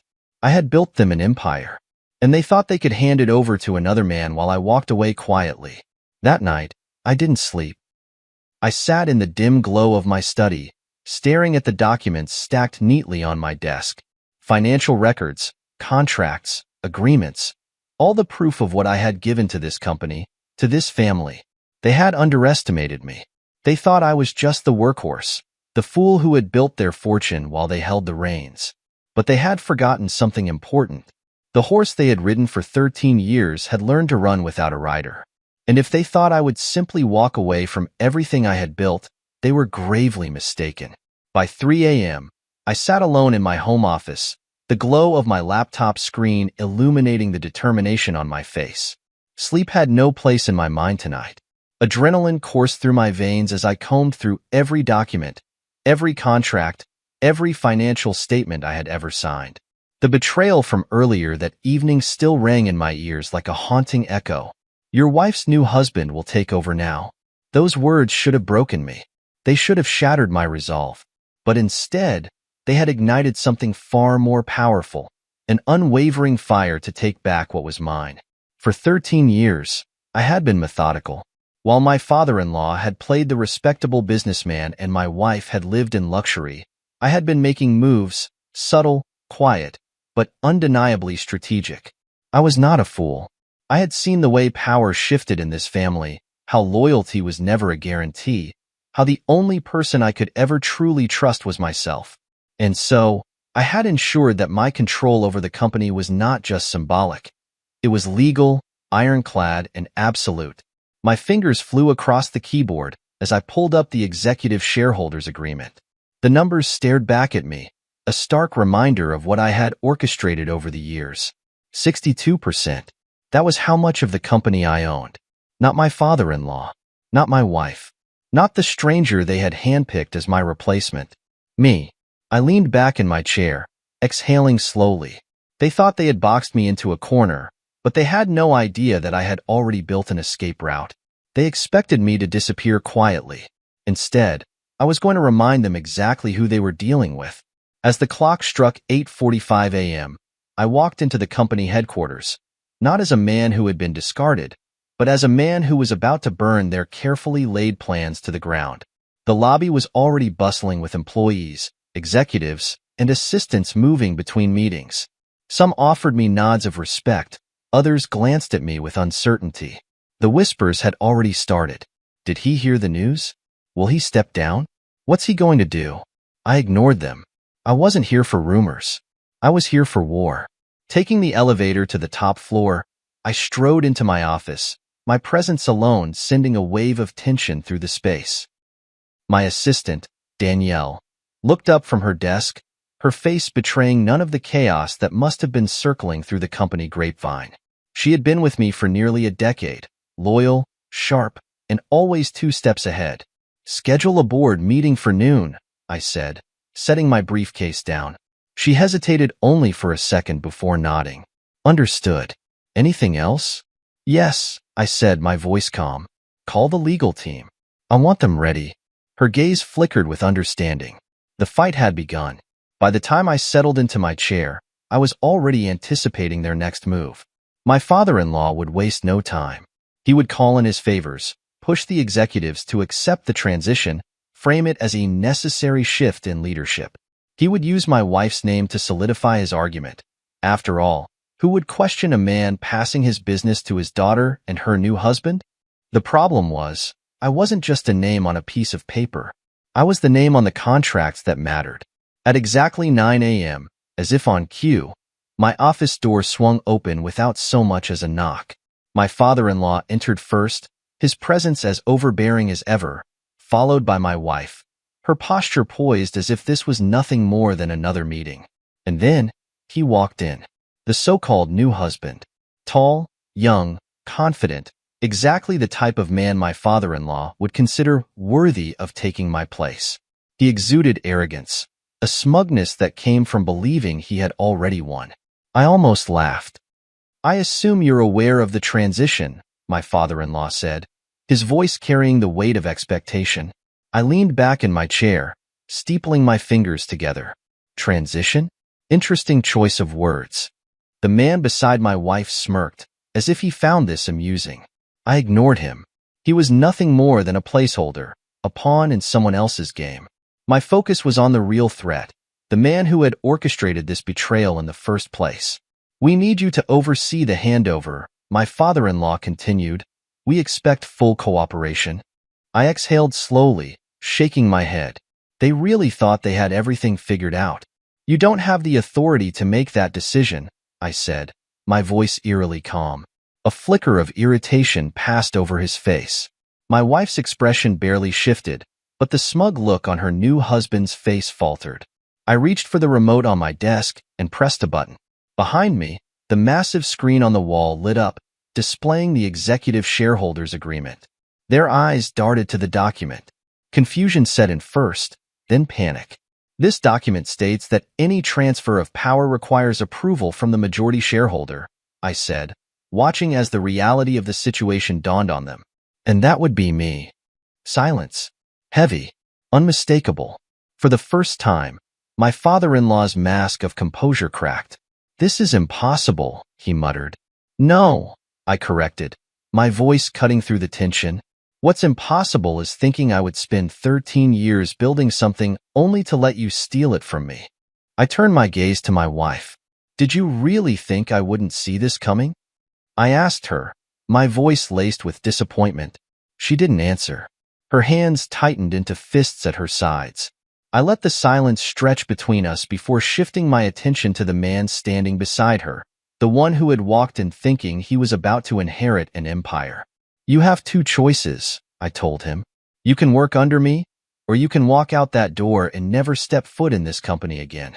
His face turned red, his jaw clenched. He looked at my wife, then at my father-in-law. He had expected a victory lap, not a public humiliation. He stormed out without a word. My father-in-law hesitated for a fraction of a second before following. My wife lingered for a moment longer. She met my gaze, searching for something. Anger, regret, weakness. She found none. I had spent years building this empire, and if they thought they could take it from me, they were about to learn just how wrong they were. The air in my office was thick with tension long after my father-in-law and my so-called replacement had stormed out. My wife was still standing there, her hands clenched at her sides, her carefully curated mask of indifference slipping ever so slightly. She wasn't used to losing. Neither was her father. But today, they had lost. I leaned back in my chair, watching her closely. She was waiting for me to break the silence, to give her something. An explanation, an argument, a reaction. But I wasn't playing that game anymore. "You knew," she finally said, her voice quiet but edged with something sharp. "You knew all along." I tilted my head slightly, as if considering her words. What exactly did I know? Her nostrils flared. "Don't play dumb. You knew what my father was planning. You knew he was going to transition the company to—" She stopped herself before saying his name. She didn't have to. I let out a slow breath, tapping my fingers on the desk. "Of course I knew," I said smoothly. "I know how your father operates. He's predictable. He thinks power is something he can shuffle around like a deck of cards. He underestimated me, just like you did." Her lips pressed into a thin line. "This doesn't have to be a war, you know." I laughed, the sound dry and humorless. "It already is, darling." Her gaze flickered to the massive screen behind me, still displaying the shareholder agreement, the document that had just dismantled all of their carefully laid plans. I saw the realization in her eyes, the understanding that the life she had expected, the seamless transition she had envisioned, had just gone up in flames. "So what now?" she asked. "You think you can just keep me out? That my father will accept this?" I stood up, slowly, deliberately, and rounded the desk. She stiffened slightly as I stopped right in front of her. "Let's get something straight," I said, my voice low. "Your father doesn't run this company anymore. I do. If you want to stay in this game, you'll do it on my terms." She scoffed. "You don't control me." I smiled. "No, but I control what matters. And right now, that's the future of this company. If you thought I was going to just step aside and let you and your new husband waltz in, you don't know me as well as you think." Her jaw tightened. She had always been good at masking her emotions, but I knew her too well. She was panicking. "This isn't over," she whispered, her voice carrying more desperation than confidence. Oh, I know, I said. It's just beginning. She turned on her heel and left, slamming the door behind her. I exhaled, rolling my shoulders back. The first battle had been won, but the war was far from over. I had thrown a wrench in their plans, but I knew my father-in-law well enough to understand that he wasn't the type to accept defeat easily. He had spent decades building his reputation, surrounding himself with people who feared him, admired him, obeyed him. I was about to become the one thing he had never accounted for, his equal, or worse for him, his superior. I pressed the intercom button on my desk. Danielle, call a board meeting. Noon. Understood, she replied instantly. I needed to secure my position before my father-in-law tried to rally the board against me. Money and influence could make people disloyal in a heartbeat, and I wasn't naive enough to think I didn't have enemies among the executives. I walked over to the window, looking down at the city below. I had spent over a decade building this empire, and for what? To be discarded? Replaced? Humiliated? No, not a chance. At noon, the boardroom was filled with executives. Some of them looked anxious, others neutral. A few were clearly waiting to see which way the tide would turn before choosing a side. I took my seat at the head of the table. I know many of you have heard rumors, I began, my voice steady. So let me clear them up. Yes, my father-in-law intended to replace me. No, that will not be happening. Murmurs rippled through the room. I let them speak amongst themselves for a moment before continuing. I've built this company into what it is today. Every deal, every expansion, every strategic move, I've been at the center of it. And I won't allow a man who hasn't spent a single day working here to walk in and take what I built. One of the executives, a man I had always respected, cleared his throat. Your father-in-law has significant influence. He could make things difficult. I met his gaze head-on. Perhaps. But let me make one thing clear. If anyone in this room believes that backing him is the right move, speak now. Silence. Heavy, deafening silence. Good. Loyalty matters, I continued, my tone softer but no less firm. And those who stand with me now will be rewarded. Those who don't? Well, you should know me well enough to understand that I don't forget disloyalty. I let my words settle. This was a game of power, and I had just made my position clear. By the time the meeting ended, I had secured the support I needed. My father-in-law could try to fight me, but he was about to learn something important. I wasn't the man he thought he could control. By the time I returned to my office, Danielle was waiting at the door. Your father-in-law called, she said. He wants to meet. I smiled. Of course he did. Tell him I'll see him tomorrow, I said. At my convenience. As she walked away, I sat back in my chair, exhaling slowly. The battle lines had been drawn, and I had no intention of losing. By the time I stepped into my office the next morning, the weight of what had happened over the last 24 hours was still sinking in. My father-in-law had miscalculated, badly. He had spent years believing he could manipulate, control, and discard me like a piece on his chessboard. He hadn't accounted for the fact that I wasn't just another pawn. I was the one who had built the kingdom, and now I was the one who held the power to burn it down. My phone buzzed on the desk. I glanced at the screen. Unknown number. I knew exactly who it was before I even picked up. Speak. A familiar voice crackled through the line. You think you've won? I smirked, leaning back in my chair.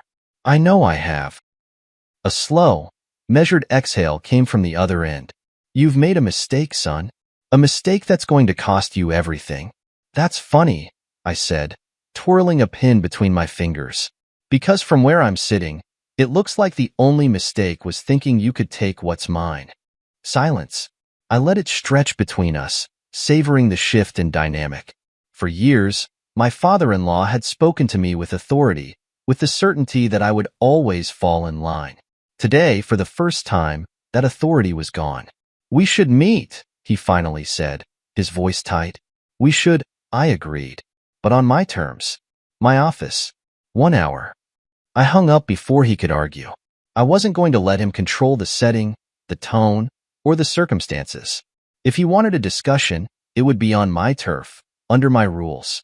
The next 60 minutes passed in strategic preparation. I had Danielle pull up every document, every financial report, and every legal agreement that mattered. I wanted them printed and stacked neatly on my desk, not because I needed to review them, but because I wanted him to see them, to understand that I wasn't just prepared. I was untouchable. At exactly 10 o'clock, the door to my office swung open. My father-in-law walked in, his presence as imposing as ever, dressed in his usual crisp suit. He was followed closely by my wife, ex-wife, really, though she hadn't realized it yet, and trailing behind her, the man they had chosen to replace me. I ignored him entirely. He wasn't important enough to acknowledge. Instead, I leaned back in my chair and gestured to the seats across from me. Sit. They did. Reluctantly. You think you can just lock me out of my own company? My father-in-law's voice was sharp, laced with barely concealed fury. I smiled. I don't think. I know. I tapped the stack of papers on my desk. 62%, remember? That's my share. Which means I make the decisions now. Not you. Not her. I nodded toward my wife, whose expression remained unreadable. And definitely not him. Her so-called new husband shifted in his seat, uncomfortable. This is a family business, my father-in-law pushed. And you're no longer family. I tilted my head. Funny. You had no problem with me being family when I was the one securing multi-million-dollar contracts, expanding the business, and cleaning up your financial messes. His jaw clenched. I continued. You're right about one thing, though. This is a family business. But see, I was smart enough to make sure that blood ties don't equal ownership. I slid a document across the desk. This is the revised executive structure I filed this morning, I said casually. Effective immediately, your title as chairman is revoked. Your board privileges are suspended. Your access to financial accounts? Gone. You no longer hold a single voting right in this company. My father-in-law's face turned red. You can't do that. I raised an eyebrow. I already did. My wife, ex-wife, leaned forward, her voice softer but no less sharp. Why are you doing this? I turned my gaze to her, finally giving her my full attention. Why? I repeated. You really have to ask? She didn't flinch, but I saw the flicker of uncertainty in her eyes. You stood by while your father plotted to erase me, I said, my voice steady. You let him decide that I was disposable. You sat there at dinner, smiling, while he handed my legacy to someone else like I was nothing more than an employee who had overstayed his welcome. I didn't. You did. I cut her off. And now, you get to watch as everything you thought was yours slips through your fingers. Silence. The man beside her, her new husband, was visibly uncomfortable. He had come here expecting a smooth transition, a welcoming handoff. Instead, he was sitting in the room with the man he had tried to replace, realizing just how out of his depth he truly was. I turned back to my father-in-law. You built this company, but I made it an empire. And now? Now, I own the empire. I stood up, buttoning my suit jacket. I suggest you start making peace with that. For the first time in his life, my father-in-law looked at me not with control, not with arrogance, but with something close to fear. He had underestimated me, and now he was paying the price. He stood abruptly, shoving his chair back. You'll regret this. I smiled. No, you will. He turned and stormed out, slamming the door behind him.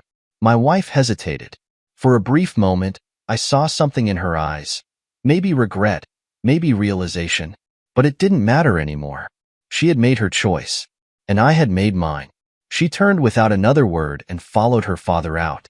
I finally turned to the man who had been left behind, the one they had planned to install in my place. He swallowed hard. Look, man, I cut him off with a single glance. Get out. He scrambled to his feet and all but ran out of my office. As the door closed behind him, I exhaled slowly, letting the silence settle. The battle wasn't over yet, but today, I had one, and I wasn't done winning. The morning after the confrontation, the weight of my victory still lingered in the air, thick and undeniable. But I knew better than to celebrate too soon. My father-in-law wasn't the type to bow out quietly. No, he would retreat, regroup, and come back swinging. He had spent decades building his power, surrounding himself with men who owed him favors, men who would gladly stab me in the back if it meant securing their own positions. Which was why I had to move first. I arrived at the office earlier than usual, stepping into the sleek glass tower that bore my legacy. The employees who had once greeted me with polite smiles now looked at me with something different: hesitation, uncertainty. The whispers were growing louder. The company had become a battlefield overnight, and everyone was waiting to see which side would come out on top. Danielle was already waiting in my office when I walked in, her hands resting on a thick stack of files. She had worked with me long enough to know that I wouldn't be resting after yesterday's events. "They're rallying," she said without preamble. I didn't need to ask who they were. "How many?" I asked, taking off my jacket and draping it over the chair. "5 board members met with your father-in-law late last night. 3 more were contacted this morning. He's offering them incentives, bonuses, future positions, anything to convince them to vote against you in the next emergency board meeting." I smirked, shaking my head. Predictable. "He's desperate," I mused, taking a seat and glancing over the documents she had prepared. "Desperate men can be dangerous," she warned. She was right. My father-in-law was many things, but he was never a man who accepted defeat easily. If he couldn't beat me fairly, he'd try to do it by force, by twisting the narrative, by making me look unstable or incapable, which meant I had to make my next move loud enough that no one dared challenge me again. I flipped open one of the files, scanning the contents. It was a detailed audit of the company's financials, one my father-in-law never expected anyone to see. "You went digging," I said, lifting an eyebrow at Danielle. "You pay me to be thorough," she responded with a shrug. I leaned back, taking my time to absorb the numbers in front of me. Hidden losses, mismanaged funds, embezzlement disguised as business expenses. My father-in-law wasn't just trying to push me out. He was trying to cover his own tracks.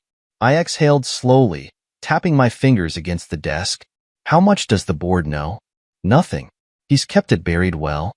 "And if we release this?" Danielle hesitated for a fraction of a second. "It would destroy him." I nodded, my mind already working through the angles. "Schedule a board meeting," I said. "For when?" "Today." Her eyes flickered with understanding. No hesitation. No second-guessing. "I'll make the calls." The battle lines had been drawn, and today, I was going to end it. By noon, the boardroom was filled with executives, each of them wearing carefully guarded expressions. They knew something was coming. My father-in-law was already seated at the far end of the table, his posture stiff, his eyes locked onto me the moment I entered. I didn't look away. I took my seat at the head of the table, allowing the silence to stretch just long enough to make them uncomfortable. "I called this meeting for one reason," I said finally, my voice even. "To discuss the future of this company." A few of the board members exchanged glances. My father-in-law leaned forward, his fingers interlaced. "The future is already being decided," he said smoothly. "The question is whether you'll accept it or fight it." I smiled, tilting my head slightly. "Oh, I'm not fighting it. I'm shaping it." I reached into the folder in front of me, pulled out a thick stack of documents, and slid them across the table. "These are the company's financial records," I announced, watching as the executives leaned in. Specifically, records of mismanaged funds, hidden debts, and unauthorized transactions. The reaction was immediate. Murmurs rippled through the room, eyes darting toward my father-in-law. "This is nonsense," he snapped. "Is it?" I challenged, flipping to a specific page and turning the document toward him. "Because this right here? This is a record of $14 million funneled into offshore accounts under your name." The room fell silent. One of the board members, a man who had always been one of my father-in-law's closest allies, cleared his throat. "Is this true?" My father-in-law's expression barely flickered, but I saw the tension in his shoulders.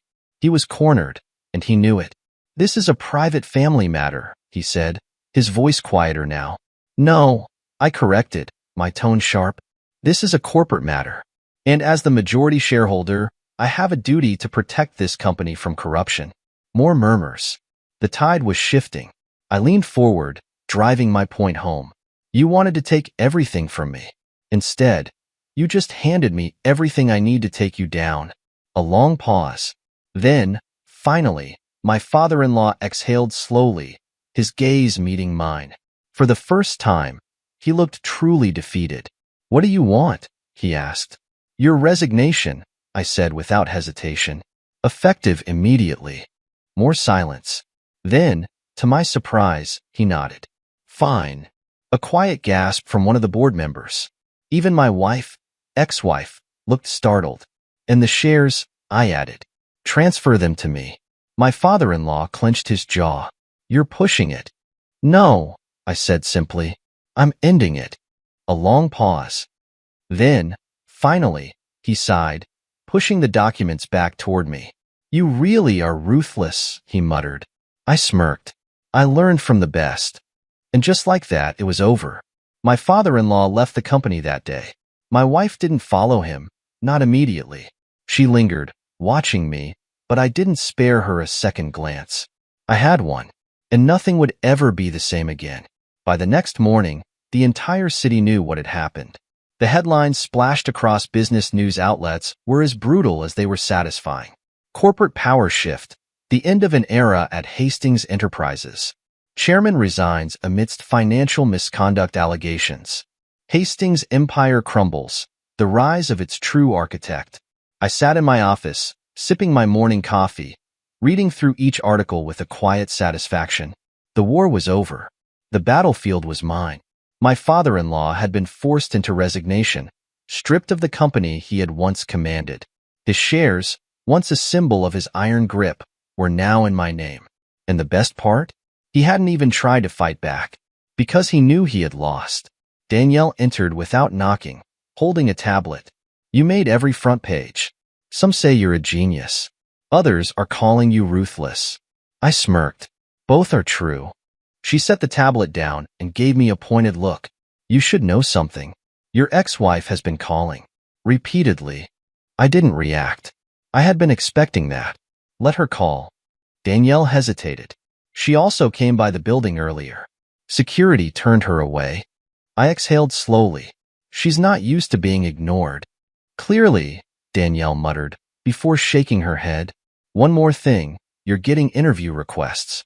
Bloomberg, Forbes, even a few international networks. Everyone wants a comment." I chuckled. "They want to know how I managed to dismantle a legacy in under a week?" "Something like that." I leaned back in my chair, considering. The truth was, I had no interest in feeding the media frenzy. Let them speculate. Let them build their narratives about power, betrayal, and corporate warfare. The only thing that mattered was control, and I had secured it. "Decline all of them," I said. Danielle raised an eyebrow but didn't argue. She knew me well enough to understand that I didn't do anything for public approval. "And my schedule for today?" I asked. "You have a meeting with the new board at 2 p.m., she said. "They're eager to know what direction you want to take the company in now that it's fully yours." I nodded. "Good. Make sure all financial reports are on my desk before then. I want to go in with every number at my fingertips." Danielle turned to leave, but paused at the door. "And about your ex-wife?" I didn't look up from my coffee. She made her choice. She can live with it. Danielle nodded and left. For a moment, I allowed myself to lean back and close my eyes. The past few days had been an all-out war, but I had emerged exactly where I needed to be, at the top. And I wasn't about to let anyone drag me back down. By noon, I received another call from her. I ignored it. By 12:30, a message came through. "We need to talk." I smirked at the simplicity of it, as if a few words could undo everything. By 1 o'clock, she sent another. "Please." That one made me pause. Not because I felt anything for her. I didn't. That part of me had been erased the moment she sat at that dinner table and let her father dictate my replacement. No, I paused because I recognized desperation when I saw it. And desperate people were unpredictable. By 1:45, I arrived at the boardroom. Executives were already seated, their postures stiff, their eyes watchful. They had spent years under my father-in-law's rule, conditioned to follow his lead. Now, they were looking at me, unsure of what to expect. I let the silence stretch as I took my seat at the head of the table. "Let's not waste time," I said, steepling my fingers. "I know there are concerns. I know some of you were aligned with my predecessor, but let me make one thing clear. This company doesn't run on loyalty to a name. It runs on results. A few of them shifted in their seats. We're not going to waste time mourning the past, I continued. We're going to move forward.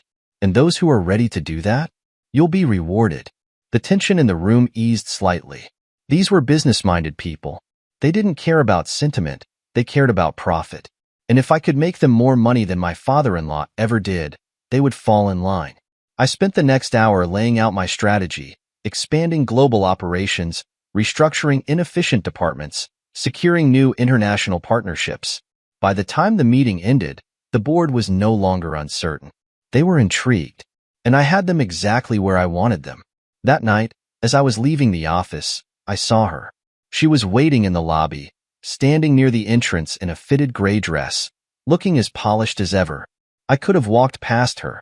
I could have ignored her completely, but a part of me wanted to hear what she had to say, if only to watch her scramble for an explanation. So I stopped. She looked up, relief flashing across her face. You finally decided to see me. No, I said simply. I just didn't feel like pretending you don't exist. She flinched slightly, but recovered quickly. Can we talk? In private? I studied her for a long moment. Then, without a word, I turned and walked toward the side exit. I knew she would follow. Outside, the night air was crisp, the city lights reflecting in the glass windows of the building I now fully controlled. She wrapped her arms around herself, hesitating. I didn't want this, she finally said. I laughed, shaking my head. You stood by and watched it happen. She stopped herself, frustration flickering in her eyes. I didn't know how to stop it. You didn't try, I said coldly. Silence stretched between us. I made a mistake, she admitted finally. I nodded, shoving my hands in my pockets. Yes, you did. Her lips parted slightly, as if she had been expecting a different response. She exhaled. I just want to know if there's any way to fix this. I looked at her then, really looked at her. She had been the woman I once trusted, once believed in, and now, she was just another person who had underestimated me. No, I said, my voice even. You don't get to fix this. You don't get to rewrite the ending. Her eyes flashed with something. Anger, regret, maybe even grief. But none of it mattered. I turned and walked away. Because some things weren't meant to be salvaged. And she had made her choice. As I walked away from her, I didn't look back. There was no need. Whatever desperation she was feeling now, whatever regret had crept into her heart, it was too little, too late. She had watched me be discarded like an afterthought, had stood silent as her father tried to erase me from my own empire. And now, she wanted to fix things? There was nothing left to fix. I stepped into my car, exhaling slowly as I gripped the steering wheel. My phone vibrated in my pocket, and I already knew who it was before I even glanced at the screen. Another message from her. Please, just one conversation. I didn't bother responding. Instead, I turned off my notifications and pulled out of the parking lot. There was work to be done, a company to run, a future to secure. The past could keep calling, keep begging, but I was done answering. By the time I got home, my body was exhausted, but my mind was sharp. I poured myself a drink, stepping onto the balcony of my penthouse. The city sprawled before me, alive and endless, glittering under the night sky. I had won. Everything they had tried to take from me, I had taken back, and more. The company was mine now, fully mine, and for the first time in years, I didn't have to answer to anyone. No father-in-law dictating my future. No wife standing in the shadows, complicit in my downfall. So why did I feel this quiet, lingering sense of anticipation? Because I knew the game wasn't over yet. People like my father-in-law didn't just walk away. They regrouped. They retaliated. And I was ready for it. The next morning, I was back in my office before the sun had even fully risen. Danielle was already there, as always, her efficiency unmatched. She slid a file onto my desk before I had even taken my seat. You were right, she said simply. I flipped open the file and scanned the contents. A meeting had taken place last night. My father-in-law, a few of his old allies, a handful of investors who had benefited from his reign. They're looking for a way back in, Danielle continued, trying to gather support, frame you as reckless, unstable. I smirked, setting the file down. They're desperate. Desperate men do dangerous things. She wasn't wrong. Do we have leverage on any of the investors? I asked, already knowing the answer. Danielle nodded, flipping to another page in the file. 3 of them have questionable financial histories. Offshore accounts, unreported earnings, some borderline legal dealings. If they push too hard, we can squeeze them. And the rest? 2 of them are just waiting to see who comes out on top. They don't care who runs the company, as long as their money keeps growing. Then we make sure they know where the real power is. I picked up my phone and dialed the number of the most influential investor on that list. A man who had built his fortune on the backs of others, who had never truly cared about loyalty, only profit. He answered on the second ring. I was expecting your call. Then you already know why I'm calling, I said smoothly. He chuckled. Your father-in-law has been very persuasive. He thinks you're too aggressive, too impulsive. He's making a case that the company is better off under someone calmer. And what do you think? I asked. A pause. Then, I think I like making money. And right now, you're the one making it. I smiled. Glad we understand each other. He chuckled again. For now. But power shifts quickly in this world. Be careful, son. I always am. I hung up and turned to Danielle. That's one secured. Now let's deal with the others. By noon, I had locked in the majority of the key investors. They were staying with me, at least for now. That left my father-in-law with fewer allies, fewer options, and fewer chances to claw his way back. At exactly 3 p.m., my office phone rang. I picked it up without hesitation. I was wondering when you'd call. You're making a mistake. My father-in-law's voice came through, calm but firm. You keep saying that, but I'm still here. And you? You're not. A pause. Then, this isn't over. I smirked, leaning back in my chair. It is for you. Silence. Enjoy your retirement, I said, then hung up. I exhaled, setting the phone down. Game over. That night, I returned home and found another message waiting. From her. I miss you.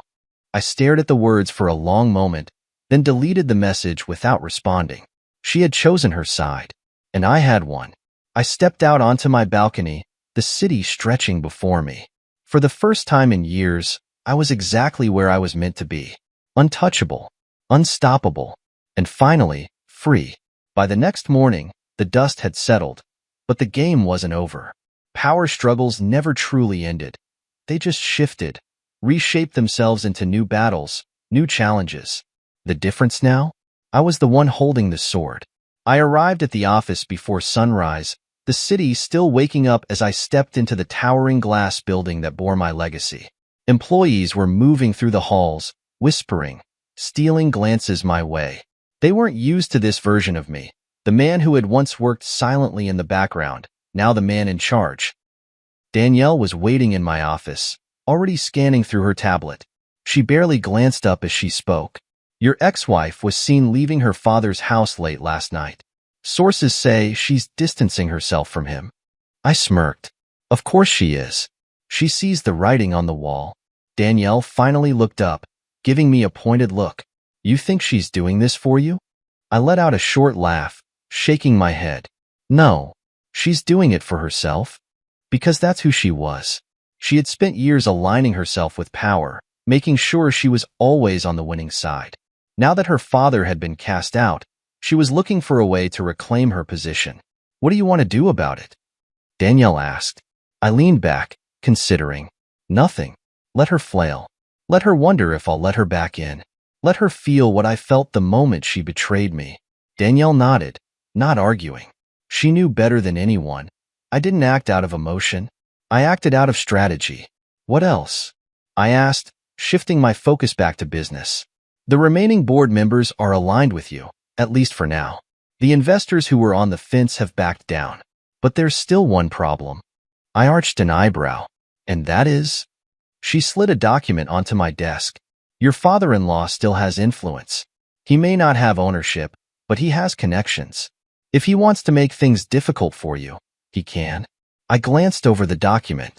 It detailed his remaining assets, his political ties, his ability to manipulate certain markets. He's not done fighting, I mused. No, Danielle agreed. He's just waiting for an opening. I exhaled slowly, tapping my fingers against the desk. Then I won't give him one. Schedule a meeting with the board, I said. I want everything airtight before he makes his next move. Already on it, she said, stepping out of the office. I turned my chair toward the window, gazing out over the city. This was the part no one ever talked about, what happened after you won. People assumed victory was the end, but it never was. Power had to be maintained, defended, strengthened, and I wasn't about to let anyone take it from me again. By noon, the boardroom was packed. The atmosphere was different now. No more uncertainty, no more divided loyalties. They all knew where the power lay. We're going to discuss expansion, I said, scanning the room. Hastings Enterprises is no longer just a domestic firm. We're taking it global. A few surprised glances. Some nodded, already considering the implications. We've relied too long on old strategies, I continued. We were reactive. Now, we're going to be proactive. New markets, new investments. We don't sit back and wait for opportunities. We create them. An executive shifted in his seat. That's going to require aggressive funding. I smiled. I'm aware. Danielle slid another document across the table. We've already begun securing private capital. Within the next 3 months, we'll have the liquidity needed to make our first international acquisition. Murmurs of approval. My father-in-law had spent years treating this company like his personal kingdom, using it to consolidate power rather than actually grow it. That was his biggest mistake. He played defense. I wasn't going to. I was going to conquer. That night, as I was leaving the office, my phone buzzed. Unknown number. I already knew who it was. I answered, bringing the phone to my ear without speaking. A slow exhale on the other end. You've made your point. I smirked. Have I? A pause. Then, you think you've won. You think this is over. It is over, I said, stepping into my car. You just don't want to accept it. You're playing a dangerous game, son. I'm not playing anymore. You are. And you lost. Silence. Retire, I continued. Enjoy what's left of your influence before it disappears completely. Because if you come at me again, I won't just take your company.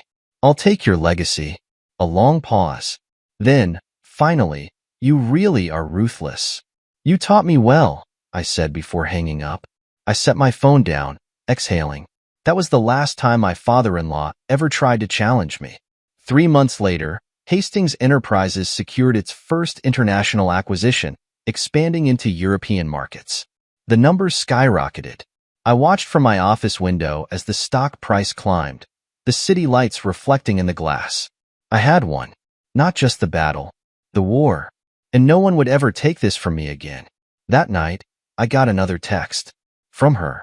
I still love you. I stared at the message for a long moment before typing back. I don't. And with that, I blocked her number. Because power isn't just about winning. It's about knowing when to walk away. And I was never looking back. The city never truly slept, and neither did power. While the rest of the world moved through their routines, I was already steps ahead, calculating my next move. Power wasn't just about holding on, it was about expanding. And if my father-in-law had spent decades defending his empire, I was going to spend the next decade building mine bigger than he ever imagined. The office was quieter than usual when I arrived the next morning, my footsteps echoing in the executive hallway. Hastings Enterprises had already begun its global expansion, and the first phase of international acquisitions was locked in. But there was still work to do. Danielle was waiting for me, as always, a fresh folder in her hands. Numbers from our latest acquisition, she said, handing it over. I flipped it open, scanning the reports.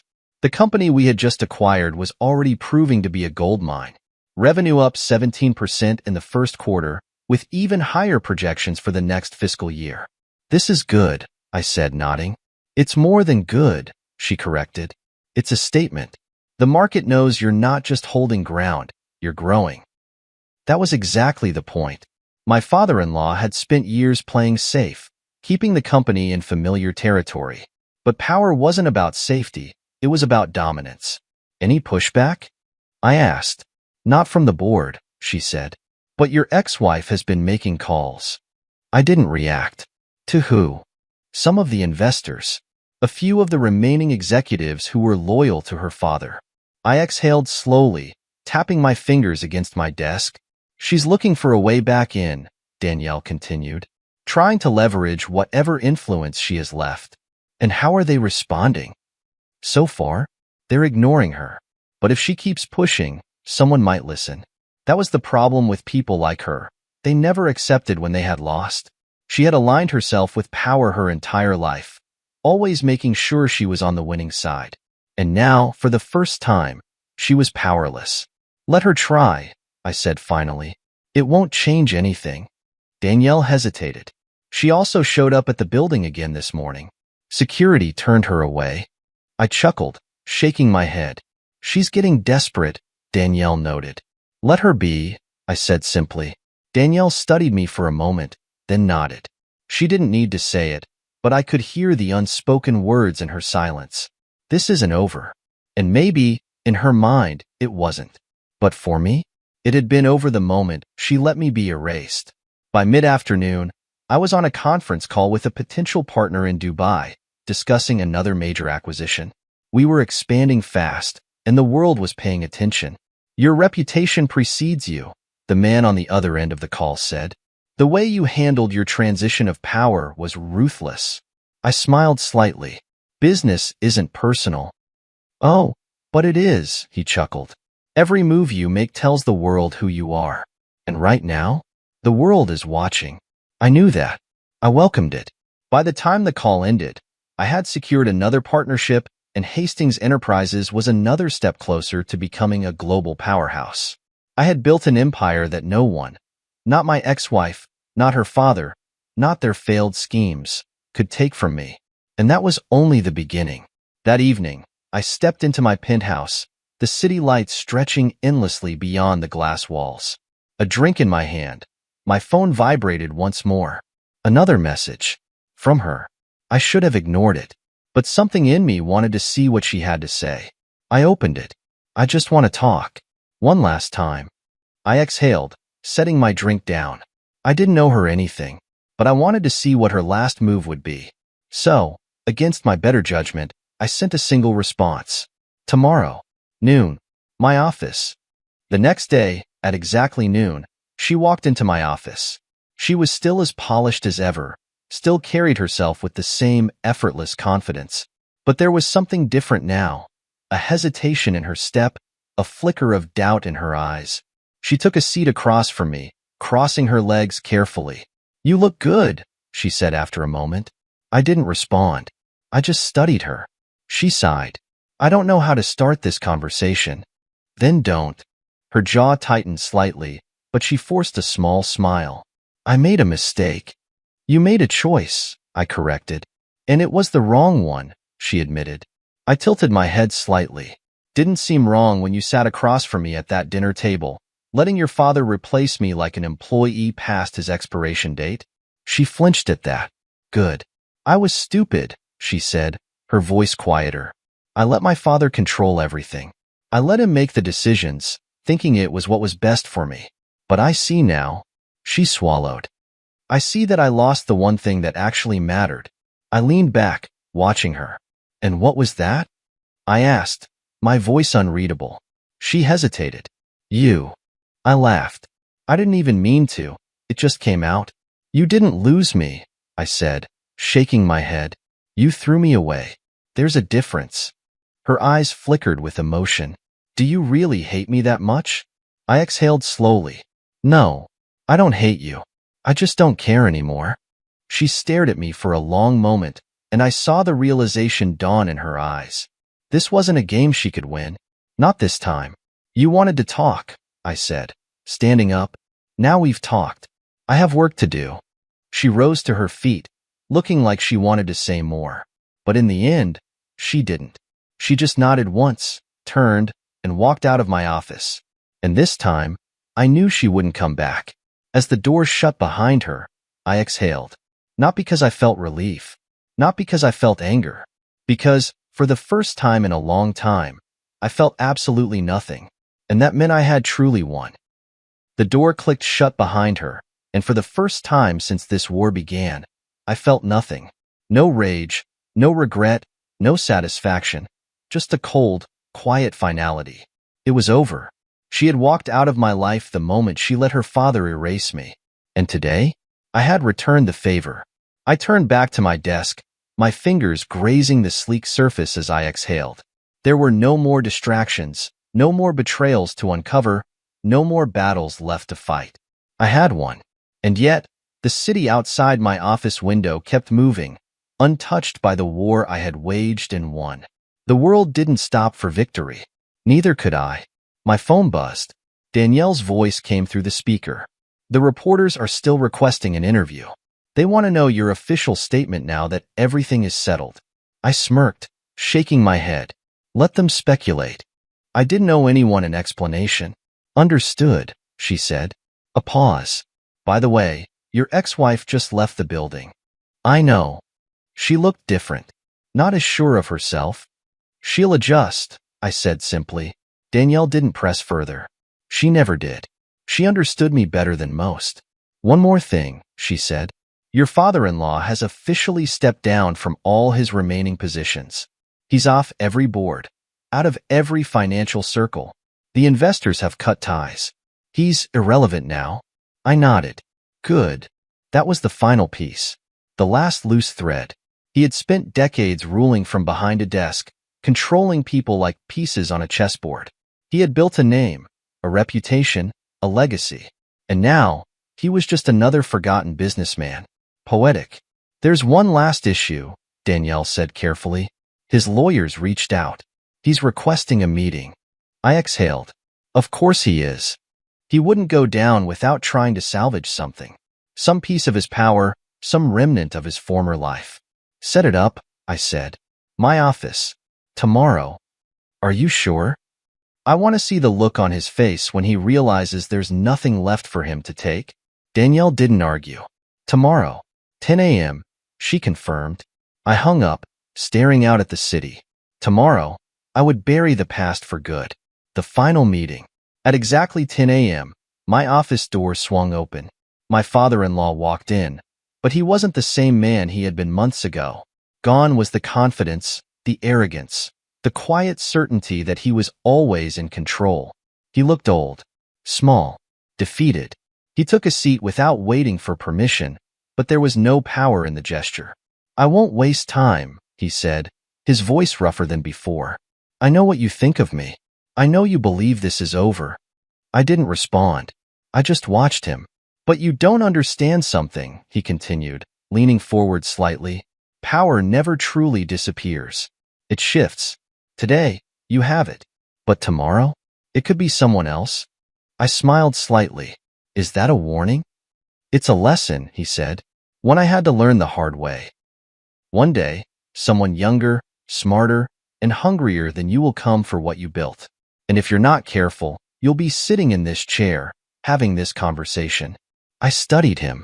He wasn't wrong. Power was never permanent. It had to be defended, strengthened, reinvented. But I wasn't him. I hadn't built my empire on family loyalty or empty favors. I had built it on strategy, control, and absolute leverage. I appreciate the advice, I said smoothly, but I'm not you, and I won't make your mistakes. He exhaled, shaking his head. We'll see. Silence stretched between us. Why are you here? I asked. I want one thing, he said finally. A seat at the table. I laughed, shaking my head. You had a seat. You lost it. I built this company. And I built it into something bigger than you ever could, I countered. This isn't your legacy anymore. It's mine. His jaw tightened. Then at least let me buy back in, he pushed. Name your price. There is no price. A flicker of something crossed his face. Frustration. Maybe even desperation. You're shutting me out completely? You shut yourself out, I said simply. You made a choice. Now, you live with it. His hands curled into fists on the desk, but there was nothing left for him to fight. "You'll regret this," he muttered.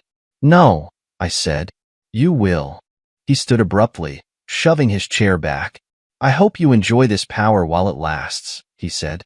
"Because one day, you'll look around and realize you're alone." I met his gaze without flinching. "Alone is better than betrayed," I said. He hesitated for a fraction of a second. Then, without another word, he turned and walked out. And just like that, the war was truly over. The legacy they couldn't steal.